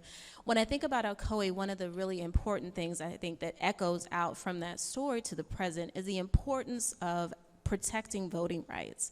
And I want to challenge you or ask you and ask you to consider more specifically, have you thought about using the story of Ocoee as a way to continue to advocate for the advancement and availability of all people to be able to exercise their right to vote in the state of Florida? I think we've seen a really important progression with the improvement of Amendment 4, but now we see that there are poised to be obstacles that are going to be put in place. Might you consider elevating and using your platform in the city of Ocoee with this really terrible legacy to do some work in the modern world to help advance and make sure that we keep the platform open for people to be able to exercise the right to vote? Doctor, thank you for your question. Dr. Hobbs, the answer to your question is yes. We have considered that, and we've considered that very deeply. Just a continuation, you perhaps saw a bit of it in the presentation. I was going kind of fast, but we're on board right now with the Regional History Center of Orange County for a display of an exhibition in the museum on mid-2020, where we will be talking about voting advocacy and all of those things that will enhance voting rights for all people, not necessarily restricted to race or anything of that nature. The Orange County Regional Center has allocated a total of 3,200 square feet for the construction and design of this exhibition, in which its primary centerpiece is oriented towards being Ocoee, the story of Ocoee. We're out in the process right now of doing our best to locate all relatable artifacts, stories, and anything that is relative to that time frame and to that era. To fulfill and accomplish this mission of assisting the center in completing the design of the exhibition, we organized into committees that would design, oriented towards fact-finding, people who will go out and locate relatives and do interviews and do stories with them. All of this to tell the story with the thought of enhancing voter rights, promoting voter rights, economic enhancement, and to ensure that it is a never-ending thing, that we should never, ever look back on the dark past of where we came from out of our struggles in Ocoee. And I believe there are other people who want to comment to that. Great question. And while we're getting these in place, I just want to tell you something that I did to contribute toward the diversity of the city's commission. And what you all can do. What I did was I went and I knocked on doors in a recent election, put up yard signs, and we have now our second African-American city commissioner who won by 10 votes. So your votes matter and you can do it.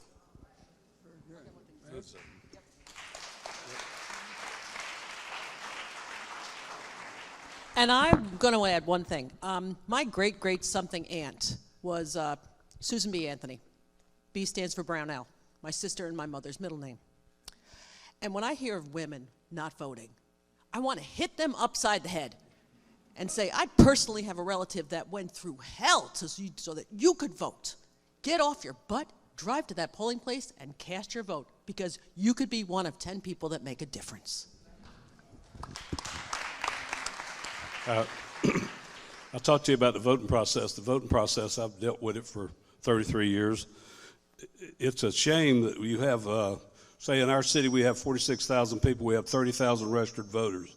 In our election they just had, that was in this past one, less than 600 people, 598 or 599 voted total, which is a shame. But what can you do? I mean, when I run for office, I knock every door. I run citywide. When I run, I knock on doors. I've done it for 33 years. My wife does it. My children do it. My grandchildren do it. But it is a process that people have to want to vote. Why would you not want to vote? I don't care who you are and what you are. And we put everything out. Our supervisor's elections in Orange County is one of the better gentlemen in the state to put out information. If you ever read about them, it's one of the updated best supervisor elections. What else can you do? You can tell them. We have our own TV show. We tell them when the elections are.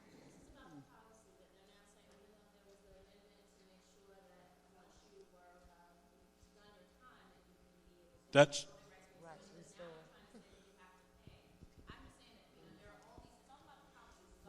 oh.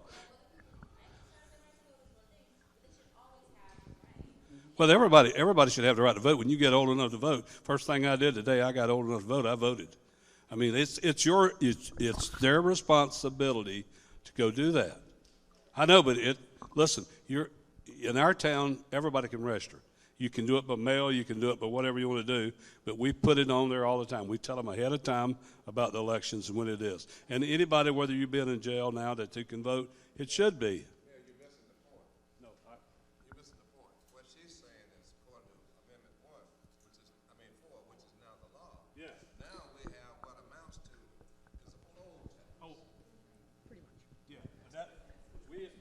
City.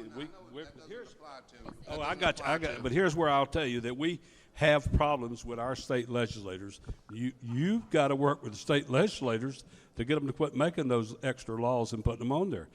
We have no control over that. No, I fully understand that.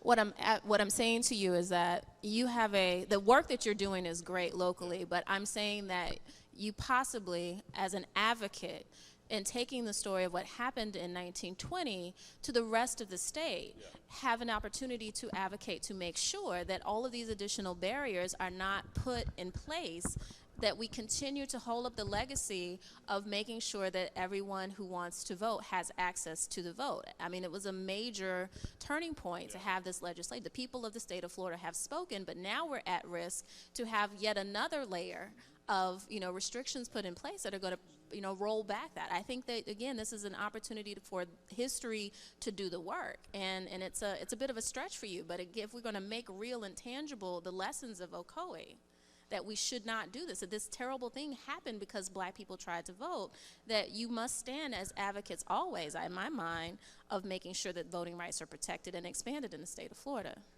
Dr. Hobbs, very, very good point. A part of our advocacy included in our little framework of activities is that we're in the process right now of designing through ISD a template, a syllabus of education, because I believe that the key to it is education.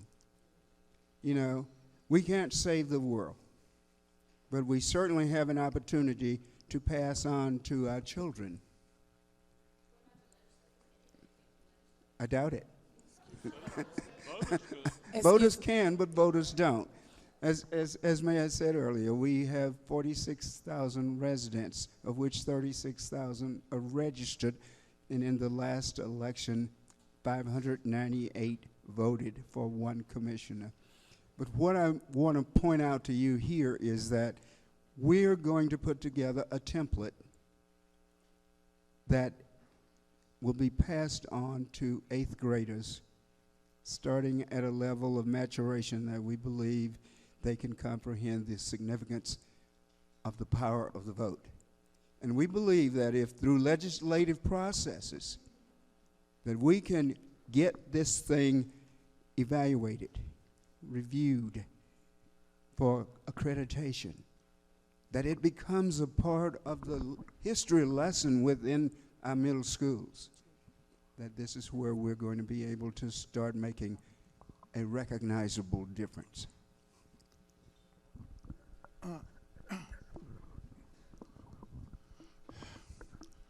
This has been a great program. You passed this sheet around for us to write our final comments. I would like to ask, do we have any Cherokees here today? Is an Ocoee a Cherokee name? Okay. And Dr. Rivers is here. Do we have any Seminoles here today? No Seminoles? No Seminoles? No Cherokees? We need to understand we have a cultural, psychological problem. This young man by the name of Dylan Roof, who killed all those black members of the official board of the AME Church there in South Carolina, his attorney tried to present as a defense delude trauma. Delude trauma, which was not permitted by the judge because the judge says, I got delude trauma.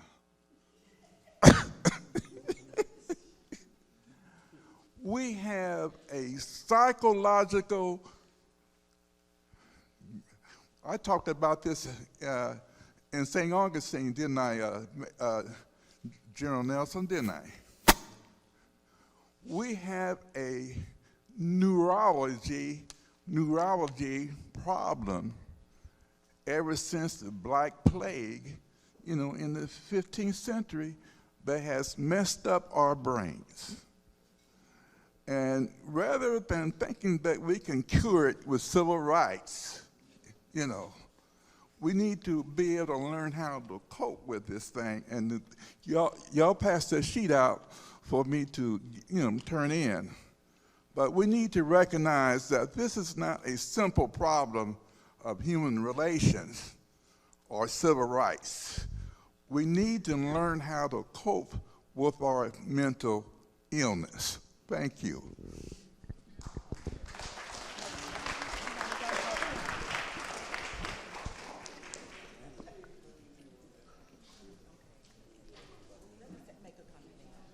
Excuse me, everyone, right now we are going to go into a break. If our panelists would like to remain and answer a few more questions, we would really appreciate it, but we are going to take a break for anyone who needs to just go. But we do have more questions if you all would like to take them. Okay. 5 more minutes. Okay. All right, so can I mention something? One of the things that I want to point out in any situation in order to advance further is diversity. Because what I have found in circles is that sometimes we put on as a community this illusion of inclusion. That's what I call it, the illusion of inclusion. But then you go to social circles, and what you find out if you go to clerk of court, or you go to the GPD, or you go to any state or city government, and you're trying to get information. I'm married to a Caucasian man, and sometimes the information he receives is different than the information I receive as a Latina woman. And there is a disparity, and the only way that disparity is going to decrease in gap is if we increase diversity in all members and all sections of society and government office. We need more diversity.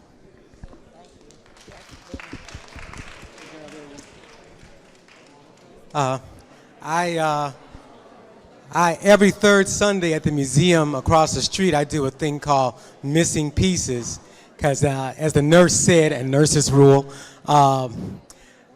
we have this, in our program we called it learned helplessness. So I think that learning history is how we defeat that conditioning that we are helpless. But when we talked briefly about Ocoee in one of my sessions there, because the late friend of mine, Pat Fitzpatrick, always talks about Ocoee and Sheriff McCall and all that. But I never found out, you talked about giving apologies to the families that lost people, but were any of them ever, I forgot to say, I mentioned that museum, all of y'all go across the street and sign the guest book at that museum. You must do that before you leave today. Did any of those families get any reparations for the properties taken from them? No, it wasn't a city back then, so it wasn't even a township at that point. So we're really not sure how that would occur and who would do it. Now I'm on, kind of, sort of. When all this happened, it wasn't, the city of Ocoee didn't exist, the town of Ocoee didn't exist yet. It was an area. So we've had those discussions, but we really don't know who would do it and who would provide the reparations and who they would go to.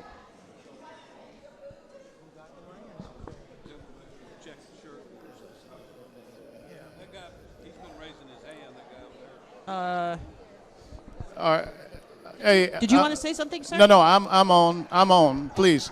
I'm going to be very quick. John Nelson from Monticello. I've lived in Orlando. I moved to Orlando in 1977, assigned there by the State Fire Marshal's office, and became in 1979 the regional supervisor for the 33 counties. Of all of the time, I live by the phobia, you don't go to Ocoee. I want to come to Ocoee. Please do. Yes, because all of those years, I just did a musical performance. I am a professional musician and a professional speaker. I just in February, a musical performance in Orlando. I passed by Ocoee on Highway 50, but I had never been there. I want to come to Ocoee. If it's a Sunday afternoon, you stop by. You Sunday have a afternoon is libation fine. out of my house and I swim did a my pool. performance on February the 17th, my birthday, on a Sunday in Orlando. I can come to Ocoee. Thank you. Awesome. You wait. Okay, you gonna wait on what? He said they talk. You can't talk over the door. You sure? Yeah. But I told him to talk. Okay, if you would like, yeah, you can definitely speak with them. Oh, I'm gonna tell you one more question. I'm trying to get to it. One more question. And you, if you reconsider, let me know. Here you go.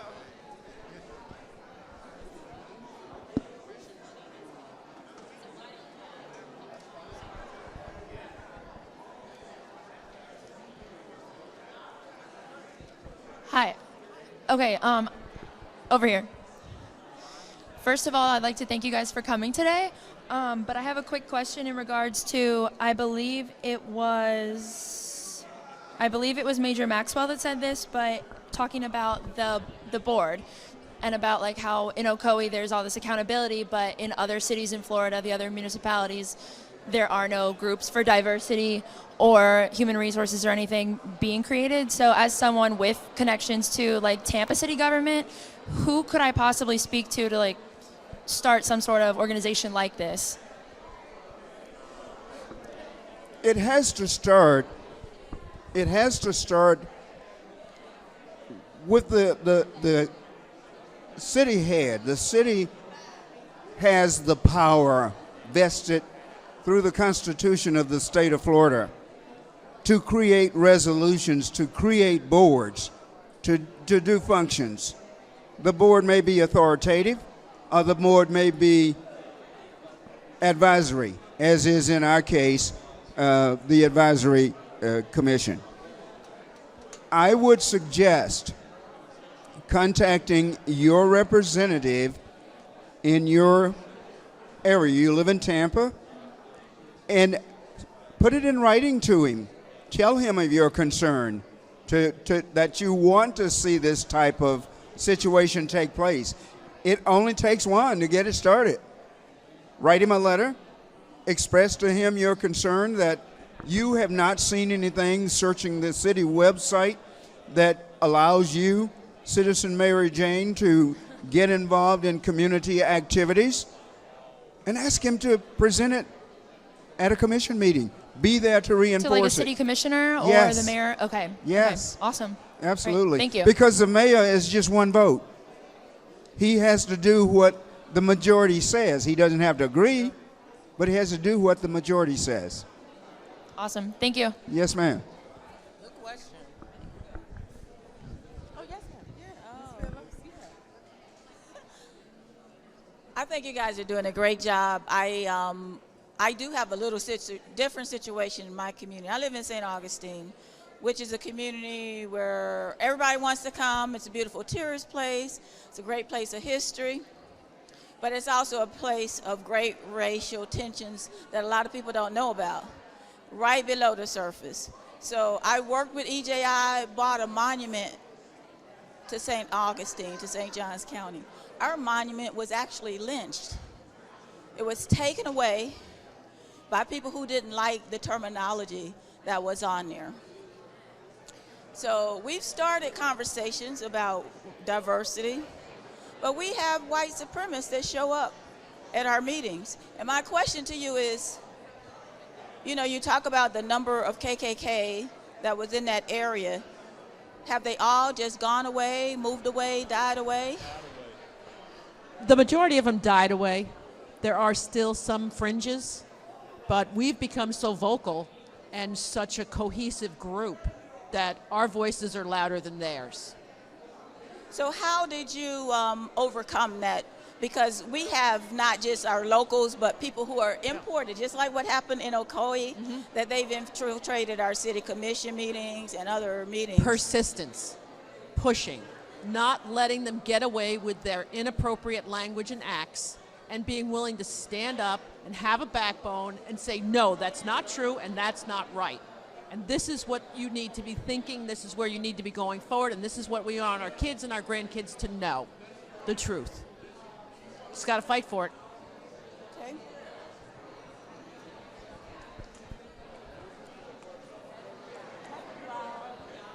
Okay. You want me to go? Okay. All right, y'all. Thank you so much for sitting.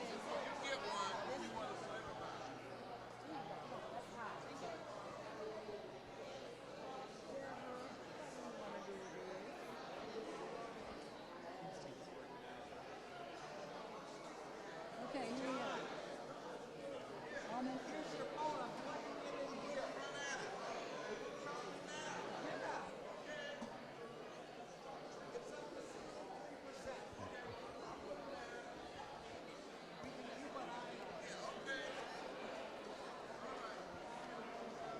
Where can we put? Can we move I'll move that. Yep, I'll move that.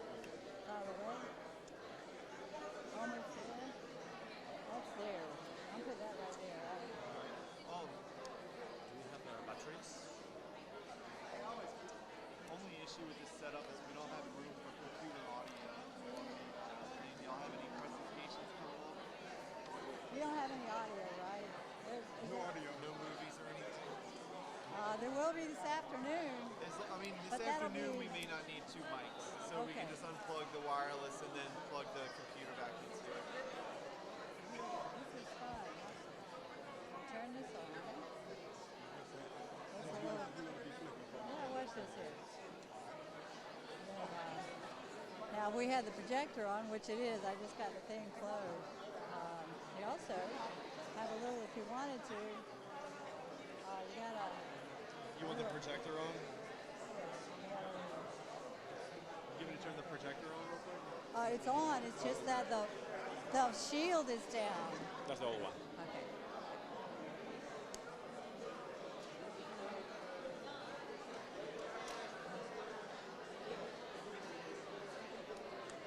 Hey. This is high tech. Oh, that's what it was. I may have turned it off then. Okay. Sorry. Oh, dang, I didn't know y'all were using that. That's so smart. I'm using the button. That's dumb. I'm sorry. No, it's fine. Oh, wow, That's probably not good for it, but feels it. good. I don't see why it wouldn't be. I know. That feels good. I'm loving this thing. This thing is really driving me to drinking. Dang, we are all going to need a drink tonight. This is terrible. I'll tell you, honey. This is the worst I've ever had. I'm sorry. No, it's not your fault. It is. We didn't test. I didn't test all this stuff because I just no time. Oh, why is that? Oh, there it goes. All right, now it's back on. It's shining a light anyway. There's people in the way. It's coming up. Oh yeah, it's coming up. Okay, so what? So he'll talk into this, right? Either one doesn't matter. So Okay. his choice. It's nice, right? It just feels nice. They do not play around with it. There's no feedback. There's no issues with it ever. You turn it on. Yeah, but what is always you get what you pay for. You get what you pay for. That's worth the quality of life. Well, that's why we buy them. It really is. That's why we buy them. So hard to sell that.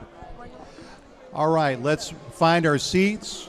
We have Mr. Albert White, who is going to give us a wonderful presentation titled Legacies of Lincoln High School. So, staff, if you can get people from that, Ryan Marini, Dr. Ryan Marini. If we can get people from outside and bring them in, we're going to get it started. You got little transitions there.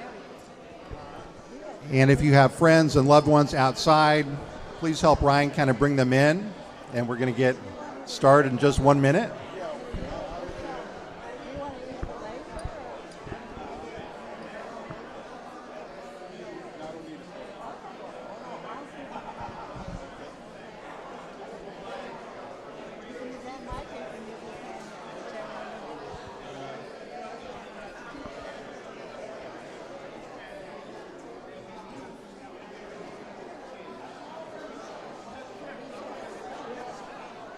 For the audience. Okay.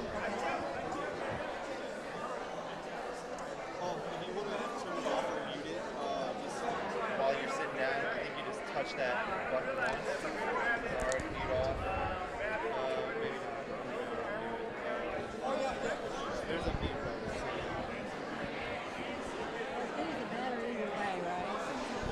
Yeah, I mean, you can just turn it off completely if you want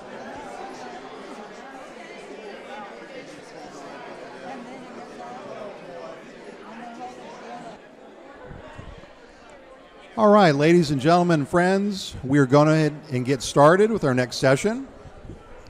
And if you could find your seats, please. And I will use my school teacher voice to ask folks to, yes, hands up, yes, thank you. Thank you, everyone. And let's get started with our next session. I want to begin by introducing a dear friend. Many of us know him in Alachua County and Gainesville and our region.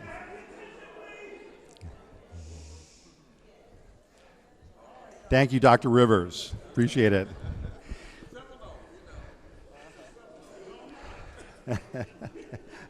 Don't get a Rattler mixed up with a Seminole. Oh, do not do that, Mr. Dew. We have Mr. Albert White, who is a Lincoln High School alumnus, who is president of the Lincoln High School Alumni Association. And we are pleased and honored at the Samuel Proctor Oral History Program to count Mr. Albert White as a historian and as a dear friend, as a person who is always willing to go out and lecture and tell the story about Lincoln High School, and to complicate that story and really to revolutionize the story of what we call now so-called integration. And the so-called integration, right, that when I teach in class, this is a term I use. Last year, many of us saw Mr. White give this wonderful presentation on the history of Lincoln High School at the Matheson Museum. And it was right around the time we were beginning to plan this symposium. And we decided that we could not hold the symposium in good faith without asking Albert White to come and give this presentation about a school that not only is he a scholar and a historian about, and he's authored a book with Kevin McCarthy, which is a wonderful book, which I highly encourage you to purchase. My wife Sheila purchased it yesterday, and we have some for sale.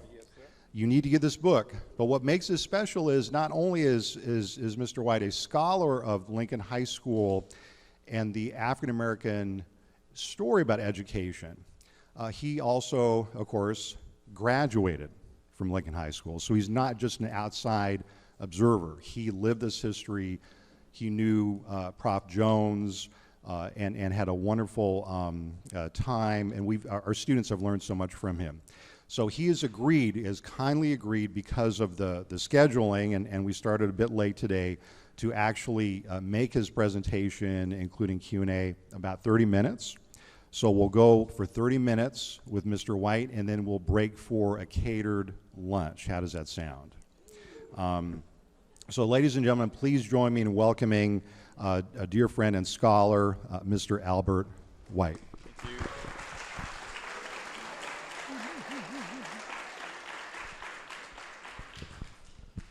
Good afternoon. It certainly is a pleasure for me to be here. And let me say one thing too about Dr. Ortiz and the whole Samuel Proctor. Thank you. Program.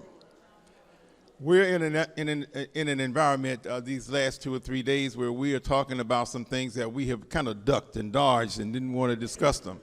But I'm just so happy that we are able to come together and talk about some of those things. I haven't seen anybody getting upset with anybody, but we've listened to each other and respected each other and heard what each other had to say about this. Because we have not talked about segregation, integration, and all those kinds of things over the years. We have not done it, but we've done it, and I want to just commend you and your whole staff and the whole, everybody. Yes. For doing that.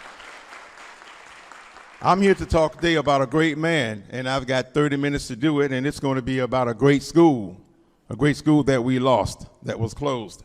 So I will be moving pretty quickly through this, and especially where we got the parade slides. I won't take too much time on those, but we're going to be talking about a great, great person.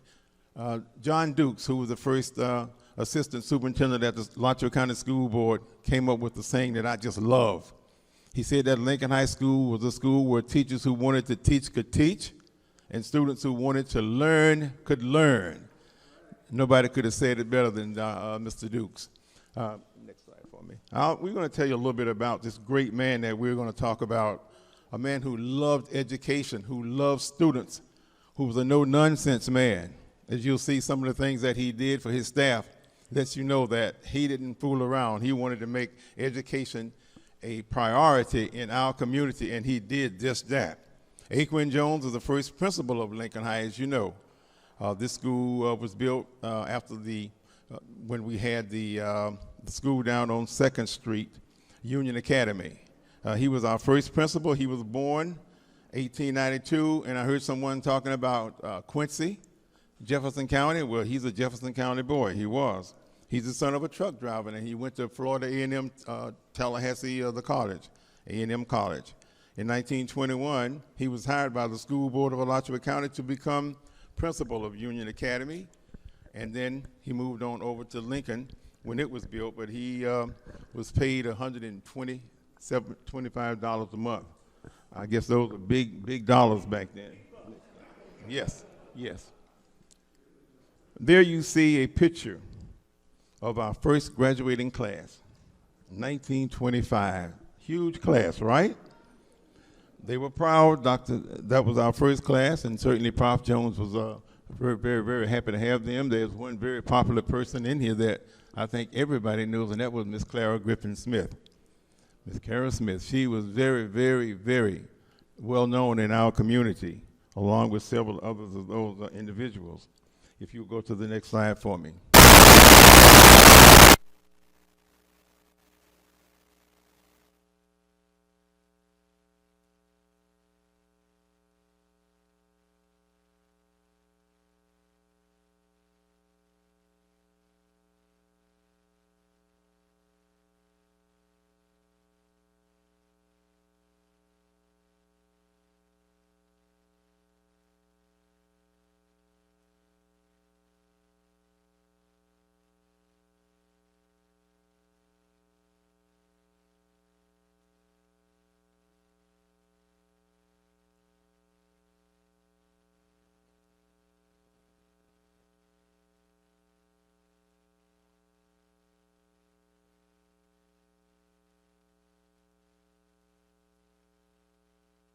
So he could not have that comfort of knowing what was going to happen.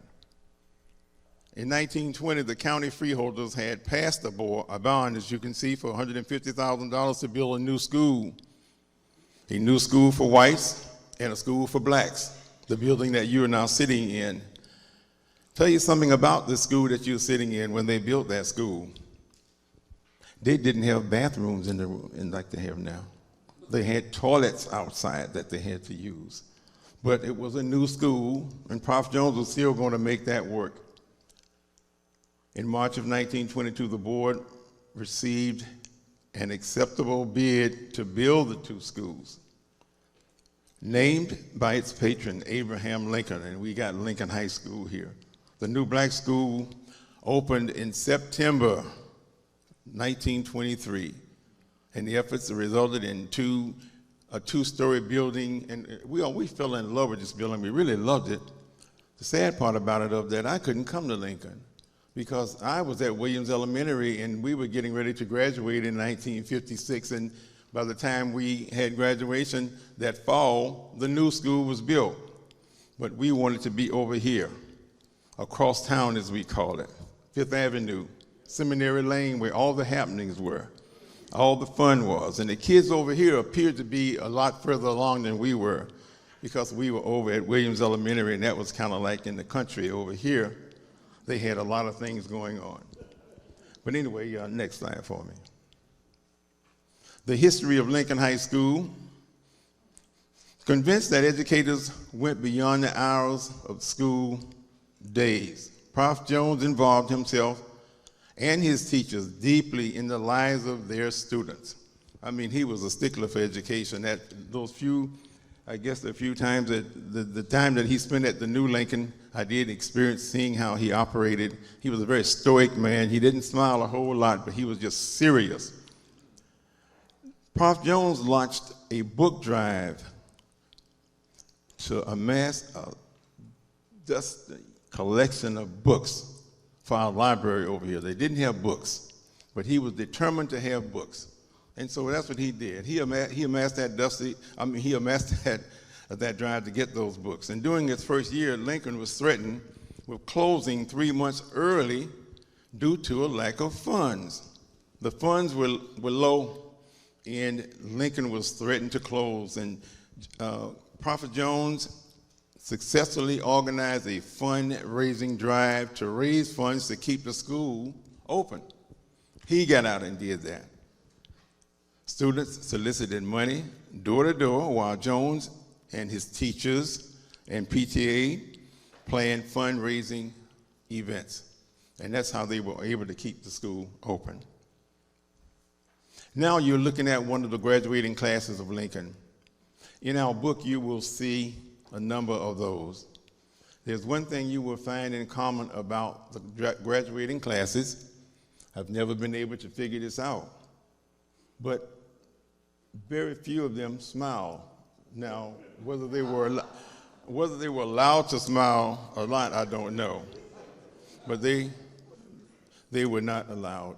I mean, they could have been, but they were not smiling. Convinced? Where are we? Did you lose me? I didn't do that either. Oh, I see what's happening. Yes, I did do that. Let me hold it. I'll put it right here. I'm counting seconds since we only got 30 minutes. There we go.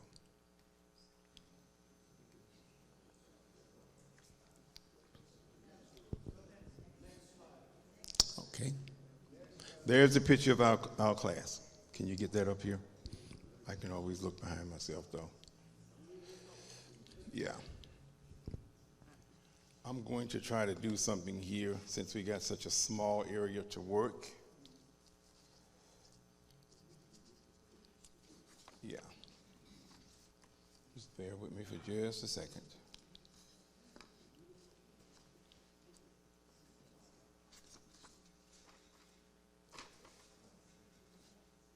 Okay, go ahead. That's just a picture of Lincoln. I wanted to show you something, but I don't think you're going to be able to see it for the short. The print is not very good. Let's go to the next slide. That's just a picture of the school. Anyway, I do want to share this with you. This is extremely important and interesting to me, and it may be to you. And this is a commencement program. And I'm doing this for a purpose here. It ties into where we are today. Some things I want to let you tell you about on this program.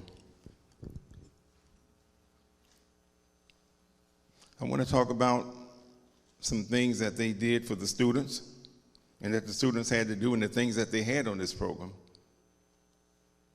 There were gospel songs that they sang. You can't do those in schools any longer. They had a skip scripture. You can't do that in school any longer. They had an invocation. You can't do invocations in school any longer. And let me tell you what Prof. Jones's goal was with the students who were graduating. The theme was our part in promoting practical citizenship in the community. 1, understanding our city commissioners, our city government. We still need to do that today, y'all, because if you don't know what's happening, you're in trouble. That's very important. Opportunities for becoming self-supporting. Our kids sometimes don't want to work and be supporting of themselves financially. Conserving health and moral standards, and that's a biggie. 4, how religion fosters good citizenship. The last one, educational factors which make a good citizenship. If you notice, you'll keep hearing citizenship and the things that Prof. Jones believed in for his students, citizenship. These are some things that are missing today, and it's not about that, but I couldn't help but just letting you see that. That's one of the things that he pushed in his time here at Lincoln for us because he loved us dearly, dearly. Next one, let's see what we got. Now, here's another person who came to Lincoln, graduated from Lincoln, and you're talking about another great man. You're talking about Coach T.B. McPherson. This man was a superhuman when it came to coaching football. He was really, really good at that. Some of the accomplishments that Coach McPherson did while at Lincoln, he reached the zenith. He reached the zenith. He played for Lincoln and took over as athletic director and coach in 1933. Playing both high school and colleges, his teams went undefeated for the first 8 years. Yes, I said colleges also because we played the small colleges as well as high schools. Football was very, very important and very big at Lincoln High School until it closed, by the way. In 1939, Lincoln captured a national Negro championship and began attracting large crowds composed of both races out at Citizens Field. Both races were there. They played that national championship game in of all states. I think it was called Ben Haven, Mississippi. They got in Mississippi and out of Mississippi alive, so that was just a blessing in itself. Coach McPherson retired as a coach in 1949 and with a record of 222 wins, 13 losses, and 22 ties. He stayed on as athletic director there at Lincoln during the time I was there. He taught his boys friendship, respect for authority, and discipline. He also taught us how to take showers after PE. And those who went to Lincoln know that if you didn't take a shower when you came out walking down the hall and you were a boy, he would tell the girls that you didn't wash. And he did not hesitate to do that. That was one of his things. What do we got next? I'm moving quickly, y'all, as quickly as I can. These are just some pictures of some of the players. Next. And this is over here at Lincoln, and I wanted us to see those because this was back in the 40s, late 30s and 40s of these pictures. Next.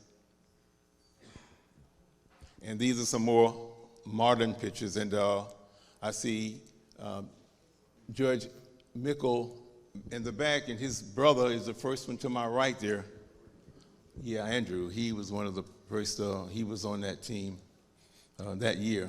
Next slide. Now, when I was playing football for Lincoln, we rode around in school buses. But when Coach Hurd got to Lincoln, they started having to wear red blazers, and also they rode in Greyhound buses. Kind of made me a little angry, but I couldn't do anything about it. Next one. Now, here's another icon of Lincoln. My coach, Jesse Hurd. 114 wins, 35 losses, and 12 ties. When Lincoln was closed, he was such a successful coach until he was moved over to Buchholz to make that team successful. And he was very successful, and they named their practice field after Coach Hurd when he retired. Next slide. These are some of the hot cheerleaders from old Lincoln High School. Now, I should be careful because second from the right is my aunt. She's no longer with us, but she was a sweet lady, Miss Mabel White. And Coach Hurd is sitting around chewing the fat with some of his former players. It looks like I'm in that picture also. Next one quickly. Another icon, Jerry Miller, the only band director that we had at Lincoln. Next one. Just a few things about him. he solicited between $1,400 and $1,500 in the community, in this community, which together donated instruments and enough to equip our marchers.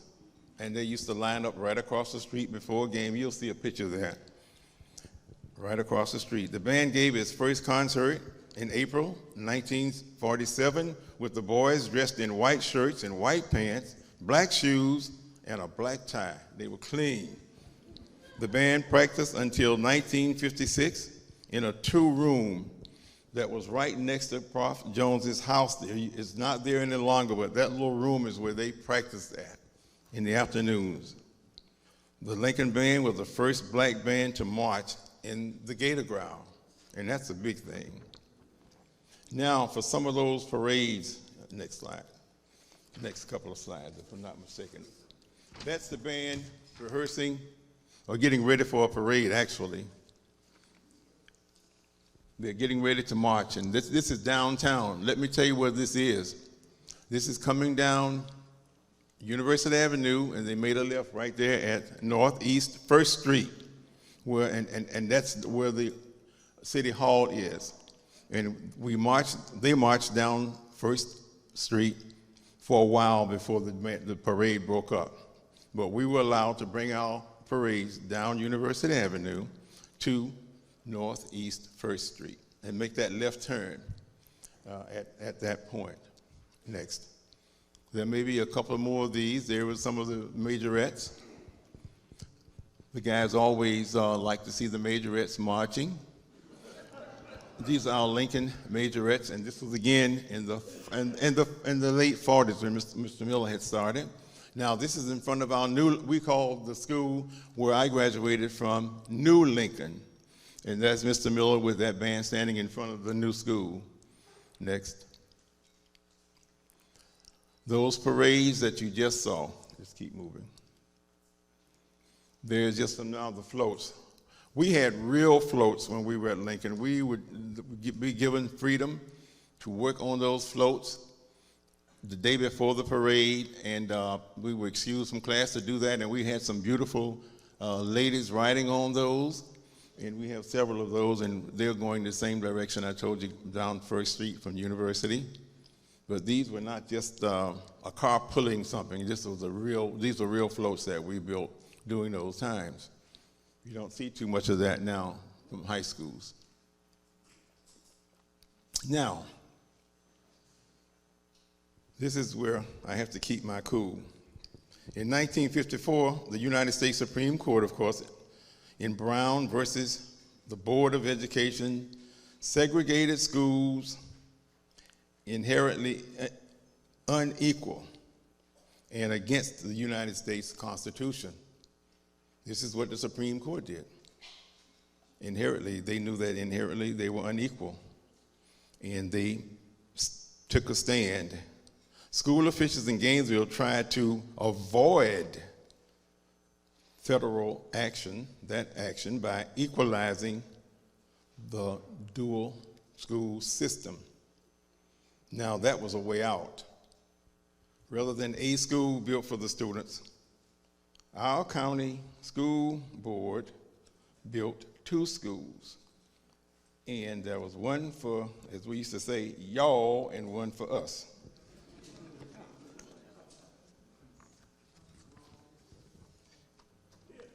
Now, in 1954, let me move a little bit further. This is the one I want right here. I want to share this with you because I'm going to see if everybody's going to get this. Okay, so 2 weeks following Brown and the Brown versus School Board decision, the school board accepted bids for a $58,465 school, and they built a $1,179,525 for the other school. I bet you know which one was Lincoln, right? The $1,058,000 school. That was the black school, and the other was the white school. Blacks now received their education in a magnificent building, and I must admit now, it was very magnificent. We had chemistry labs and physics labs, and we had a great auditorium that you could actually have professional plays in, and the gymnasium was out of sight. It was great as well. On March, I had a question about that, though. If the school was so magnificent, I keep wondering why they closed it. If it was magnificent, and maybe close another school, maybe? On March 17, 1957, the Gainesville Sun proudly announced that Lincoln High School had been selected by the American Association of School Administrators as one of the outstanding schools in the United States, not in the city, not in the county, not in the state, in the United States. That's what Lincoln School was looked at. May I have the next one, please? Let's go again. Now, why am I showing this picture? There you will see something. You'll see a festival that was held at Lincoln. It was a vocal festival. We call them the Chorus Festival. But not only that, but during the time I was in school, before motels and hotels, I guess, at Lincoln we hosted student government conventions. We hosted the FFA conventions, the FHA conventions, Florida Farmers and Association and those kinds of things, the chorus festivals, the band festivals. And we hosted these kinds of things all the time. Now, when the students came to Gainesville, though, they would stay in the homes of citizens of Gainesville, the black community. They would come in, that's what they would do. When we went on those, we stayed with people that we didn't know, but that's how we were able to be lodged while we spent those 2 or 3 days at those conventions. Next slide. That's just a picture of our chorus. Mrs. Fields, Mrs. Miller, before she left Lincoln, was our director there. Next slide. And it was a great festival, a great choir band, a very, very great singing group that we had. That chorus was really, really good. These are the, gosh, how can I put it? This is the administration. I was going to use an adjective there, but I'm not going to do that. But these are our administrators. You see Mr. C.W.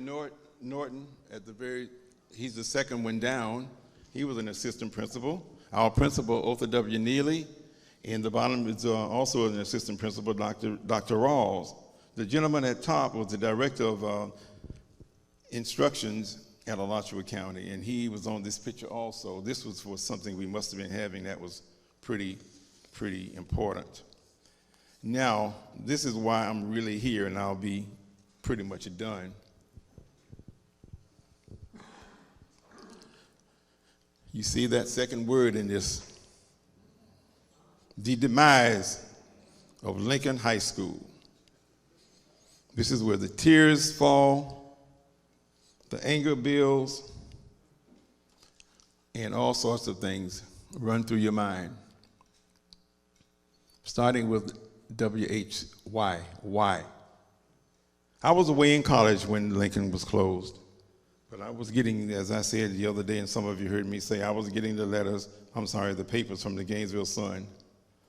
After the Christmas holidays, something very official happened to Lincoln High School.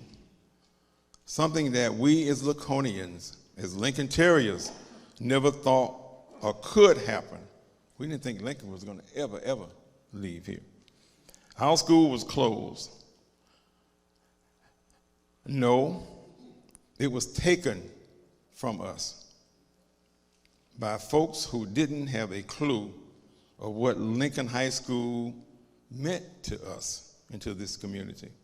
The doors were closed, memorabilia was thrown away, a lot of it in the landfill, as a matter of fact, a lot of it. Teachers scattered, and students were dazed, stunned. How could this happen?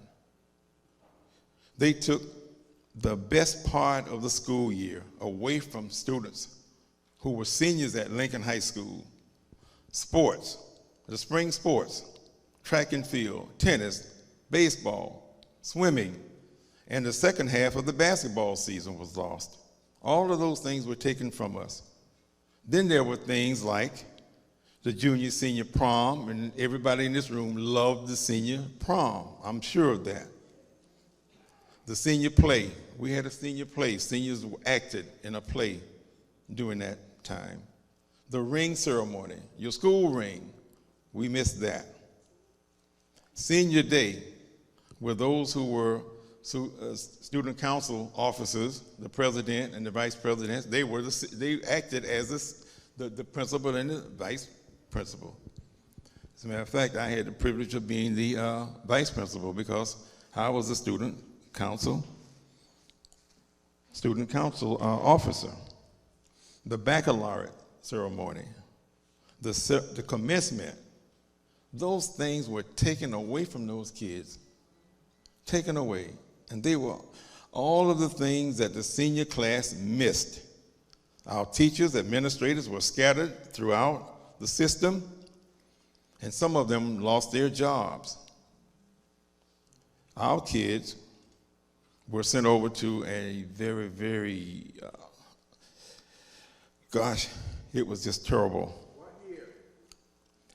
That was 1970, when they were sent over there to an environment that was very unfriendly. When the Supreme Court mandated integration,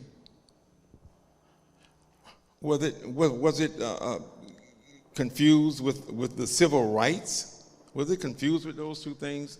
Integration, civil rights? It was one of the best schools in the state. Why not one of the other schools and bus those kids to Lincoln rather than closing Lincoln and busing Lincoln to the other schools? We lost the core of our community when Lincoln was closed because so much happened at Lincoln in our community, and the parents we had booster clubs, the parents are very supportive, and it was just a great situation for us to have, but that was taken away from us, and for a while you could see that in our students who had to go to the other schools. And you heard the story of Joel Buchanan going to GHS and the challenges that he, Laverne, and Sandra had over there. Well, when the schools were closed, our kids, all of our kids were getting that kind of reaction from the students who didn't want them there and the teachers who did not want them there. And I'm just so happy that I can say what I'm saying in this environment because we've been having these kind of conversations all week now, and the last 3 days, and I know that nobody is resenting me for making those comments, but I'm just sharing with you the way it was. It was hard on our children during that time, but we have survived. We have survived. I want to share just one more thing with you to lighten this up, because I know that these can bring you down. May I have the next slide? I may have mentioned the wall to you all. This is the memorial wall that we are working on now. The purpose of this wall is to perpetuate the legacy of Lincoln High School. We do not want our children, my children, I'm not worried about them because they've heard so much about Lincoln. Our grandchildren, our great-grandchildren, and so on. We want something sitting where all of this community, whether they are black or white, we want them to see that Lincoln, while all of us are gone, the legacy will still exist. Our kids will know that there was a school where their parents and grandparents and great-great-parents and so on attended, and that school did a lot to make us who we are today. And we will always lean on that because Lincoln created some very, very good students. We've got a federal judge sitting in the back. We've got an attorney sitting in middle ways there, Horace Moore and Judge Mickle. We've got all kinds of folks from Lincoln who have done so much, not only for this city, this county, this state, this nation. We have made those teachers who sacrificed to teach us and made sure that we learned and listened and did what we were supposed to do. We have made them proud. And we want everybody to know that Lincoln was one of the best schools in the state of Florida, regardless of color.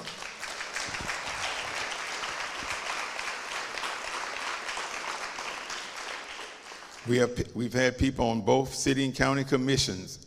We've had people in Tallahassee on the representative level and the Senate level. Well, not the Senate, but representatives. Just a number of things. We've got several Laconians who are doctors and doing very, very well in those practices. These are all of the things that we have done as Laconians, and we are going to perpetuate that legacy because we are going to get the money.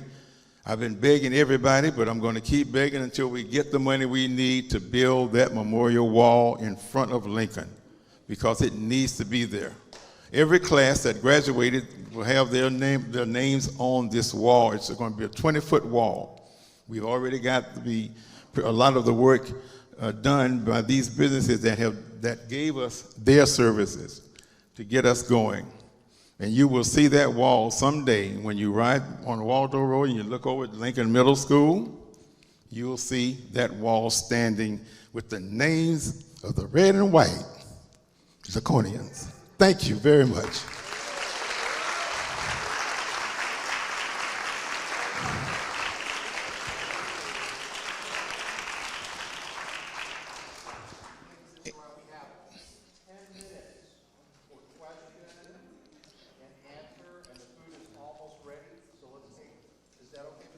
That's fine with me if they'll buy a book. Yeah, that's fine. It's fine. Oh, I'm sorry.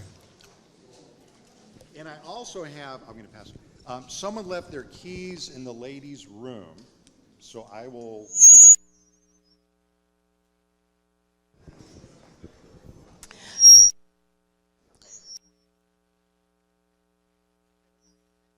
No. So if you have a question, come to here so you won't be in front of the speaker. Thank you. Fascinating story, and thank you so much for sharing. It is so important for us to use our past to inform our present. But there was one thing that stuck with me when you talked about the students residing in different people's homes. And that kind of reminded me of the Green Book. And so was it hard to find commercial residency? Why you had to choose your African American brothers and sisters to stay with? Yes. The schools usually arrange that. The whole school would arrange that for the lodging in the homes of the citizens that we pretty much keep in mind now. I'm talking during the time that I was in school, and that we were not necessarily welcomed at hotels and motels. And it was a lot cheaper to stay with these folks because we weren't charged, and we would have our meals at the school, the whole school, but that was where we went when everything ended for those particular days. And that was a way that we could get everybody to attend and participate. I hope that answers your question.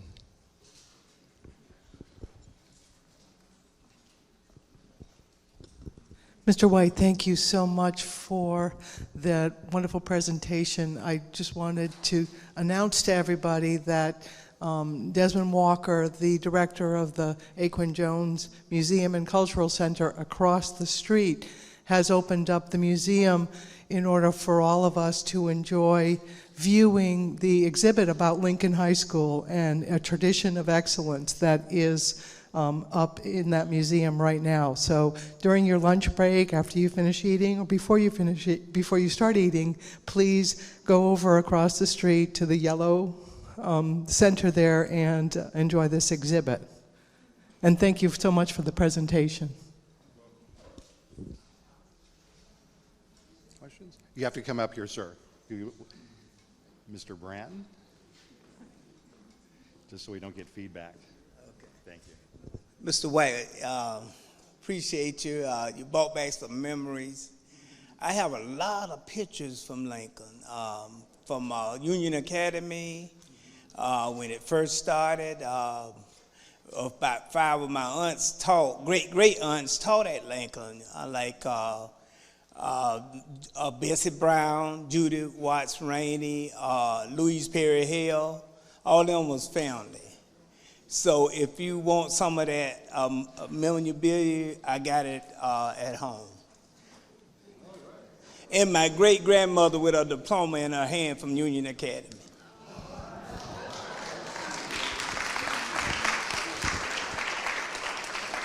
For those of you who don't know, we do have a history room at Lincoln Middle School. And yes, we would like to have some of those pictures to put in the history room at Lincoln Middle School. Thank you.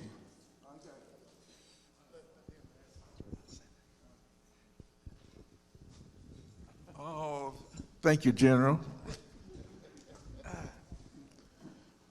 Patricia and I left Gaston County in Tallahassee and went to Miami.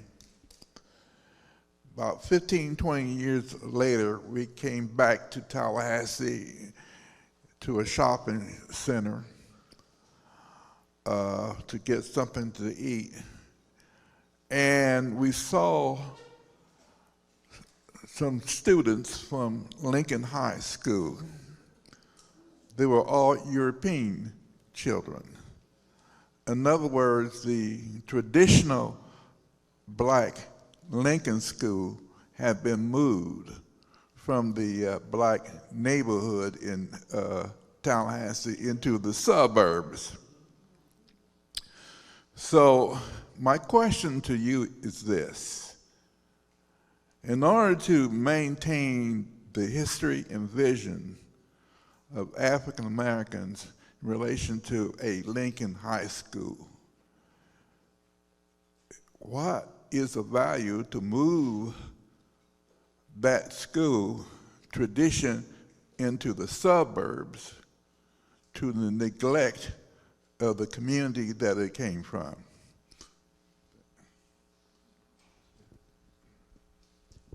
Well, as we called it, New Lincoln is the area that I was born in, and that's in what we call East Gainesville. And all the folks sitting here who live in East Gainesville know what I mean by that. It's not really removed. It's just as much in the visible area, in an area where blacks live as anything. I was raised in East Gainesville. It's like most of us were. And that's a part of our community. But there's a thoroughfare that runs right in front of our old school where the world can see it as they're going back and forth. So it's visible. It's going to be visible, very visible. Here, it would not be as visible because 7th Avenue and 10th Street, they're not quite in an area where we would get where we want folks to see it. So going to the new Lincoln property would probably make it a lot more visible. But I do appreciate your thought there, and we'll give it some thought. Thank you very much.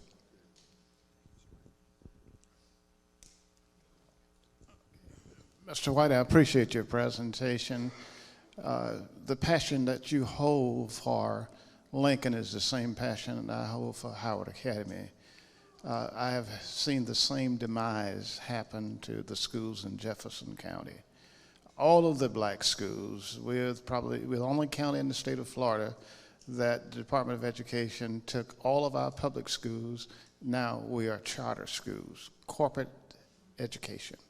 and I hold the same passion as the county commissioner, as chairman of the board. I donated 10% of my salary that I received to the restoration of those schools, and we are currently working to get to where you're trying to do. I just want to say that black schools, we are losing them all over the state of Florida, and we have to hold those with a passion. It takes the leadership of people like you, me, and others. Not only I have the same concern, but let me just tell you what I did this morning just to make sure. When I was a teenager, my brother lived in Williston, my oldest brother. He's dead now. But Waldo, all of these small communities around, I knew about Lincoln. I learned early on about Lincoln. I took the grand tour this morning. That's why I was a little late getting here. I came down Waldo Road. I saw Lincoln Middle. I said, well, no, that was Lincoln High. I came by the Cotton Club, so I took the grand tour, coming all the way down that way, coming back over here just to make sure that I saw the vision again. Thank you for the presentation. Continue to hold that passion, and I certainly want to work with you too.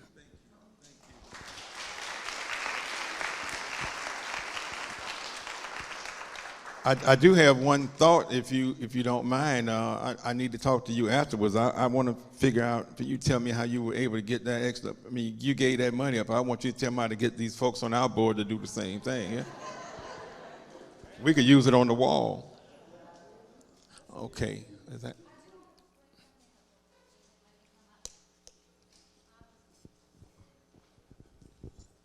I used to work for Early Head Start.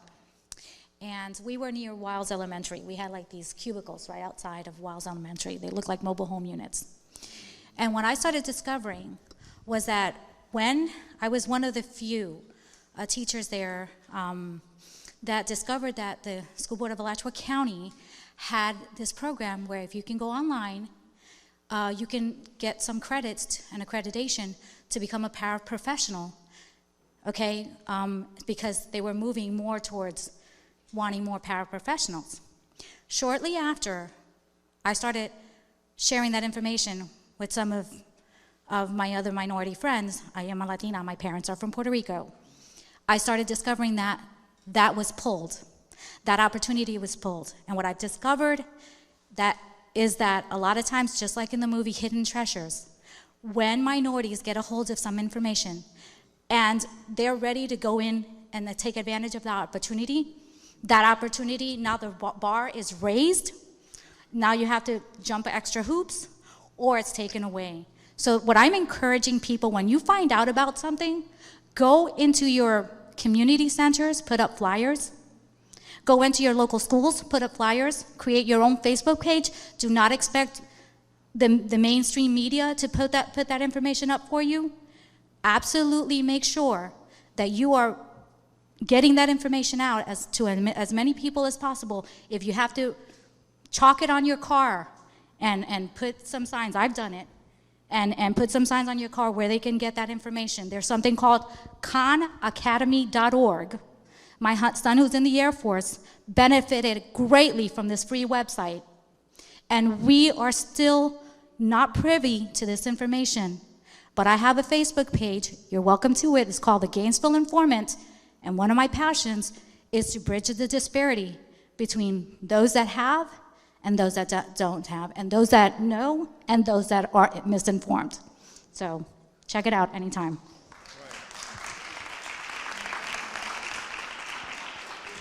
Thank you. I applaud your concern and your efforts to do that. Thank you very much. Well, I don't have anything else to say. Albert White says he doesn't have anything else to say. I've never heard that before. Let's give him a round of applause. Thank you.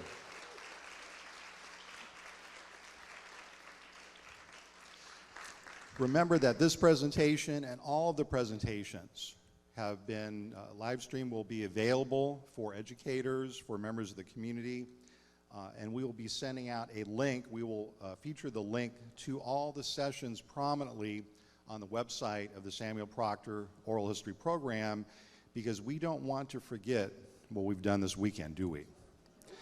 We've learned so much. I've learned so much. But now I get to give you the funnest announcement, other than the educational things, right? We have a catered lunch, which has been prepared for us, which we're so grateful for. So just a few announcements before I release you. I'm going to stand in the shadow of Prof. Jones, right? You're not just going to go to lunch. We got to have a few announcements first. So again, someone left their keys in the ladies' room. I will hold on to the keys. So check your pockets and purses and so on and so forth.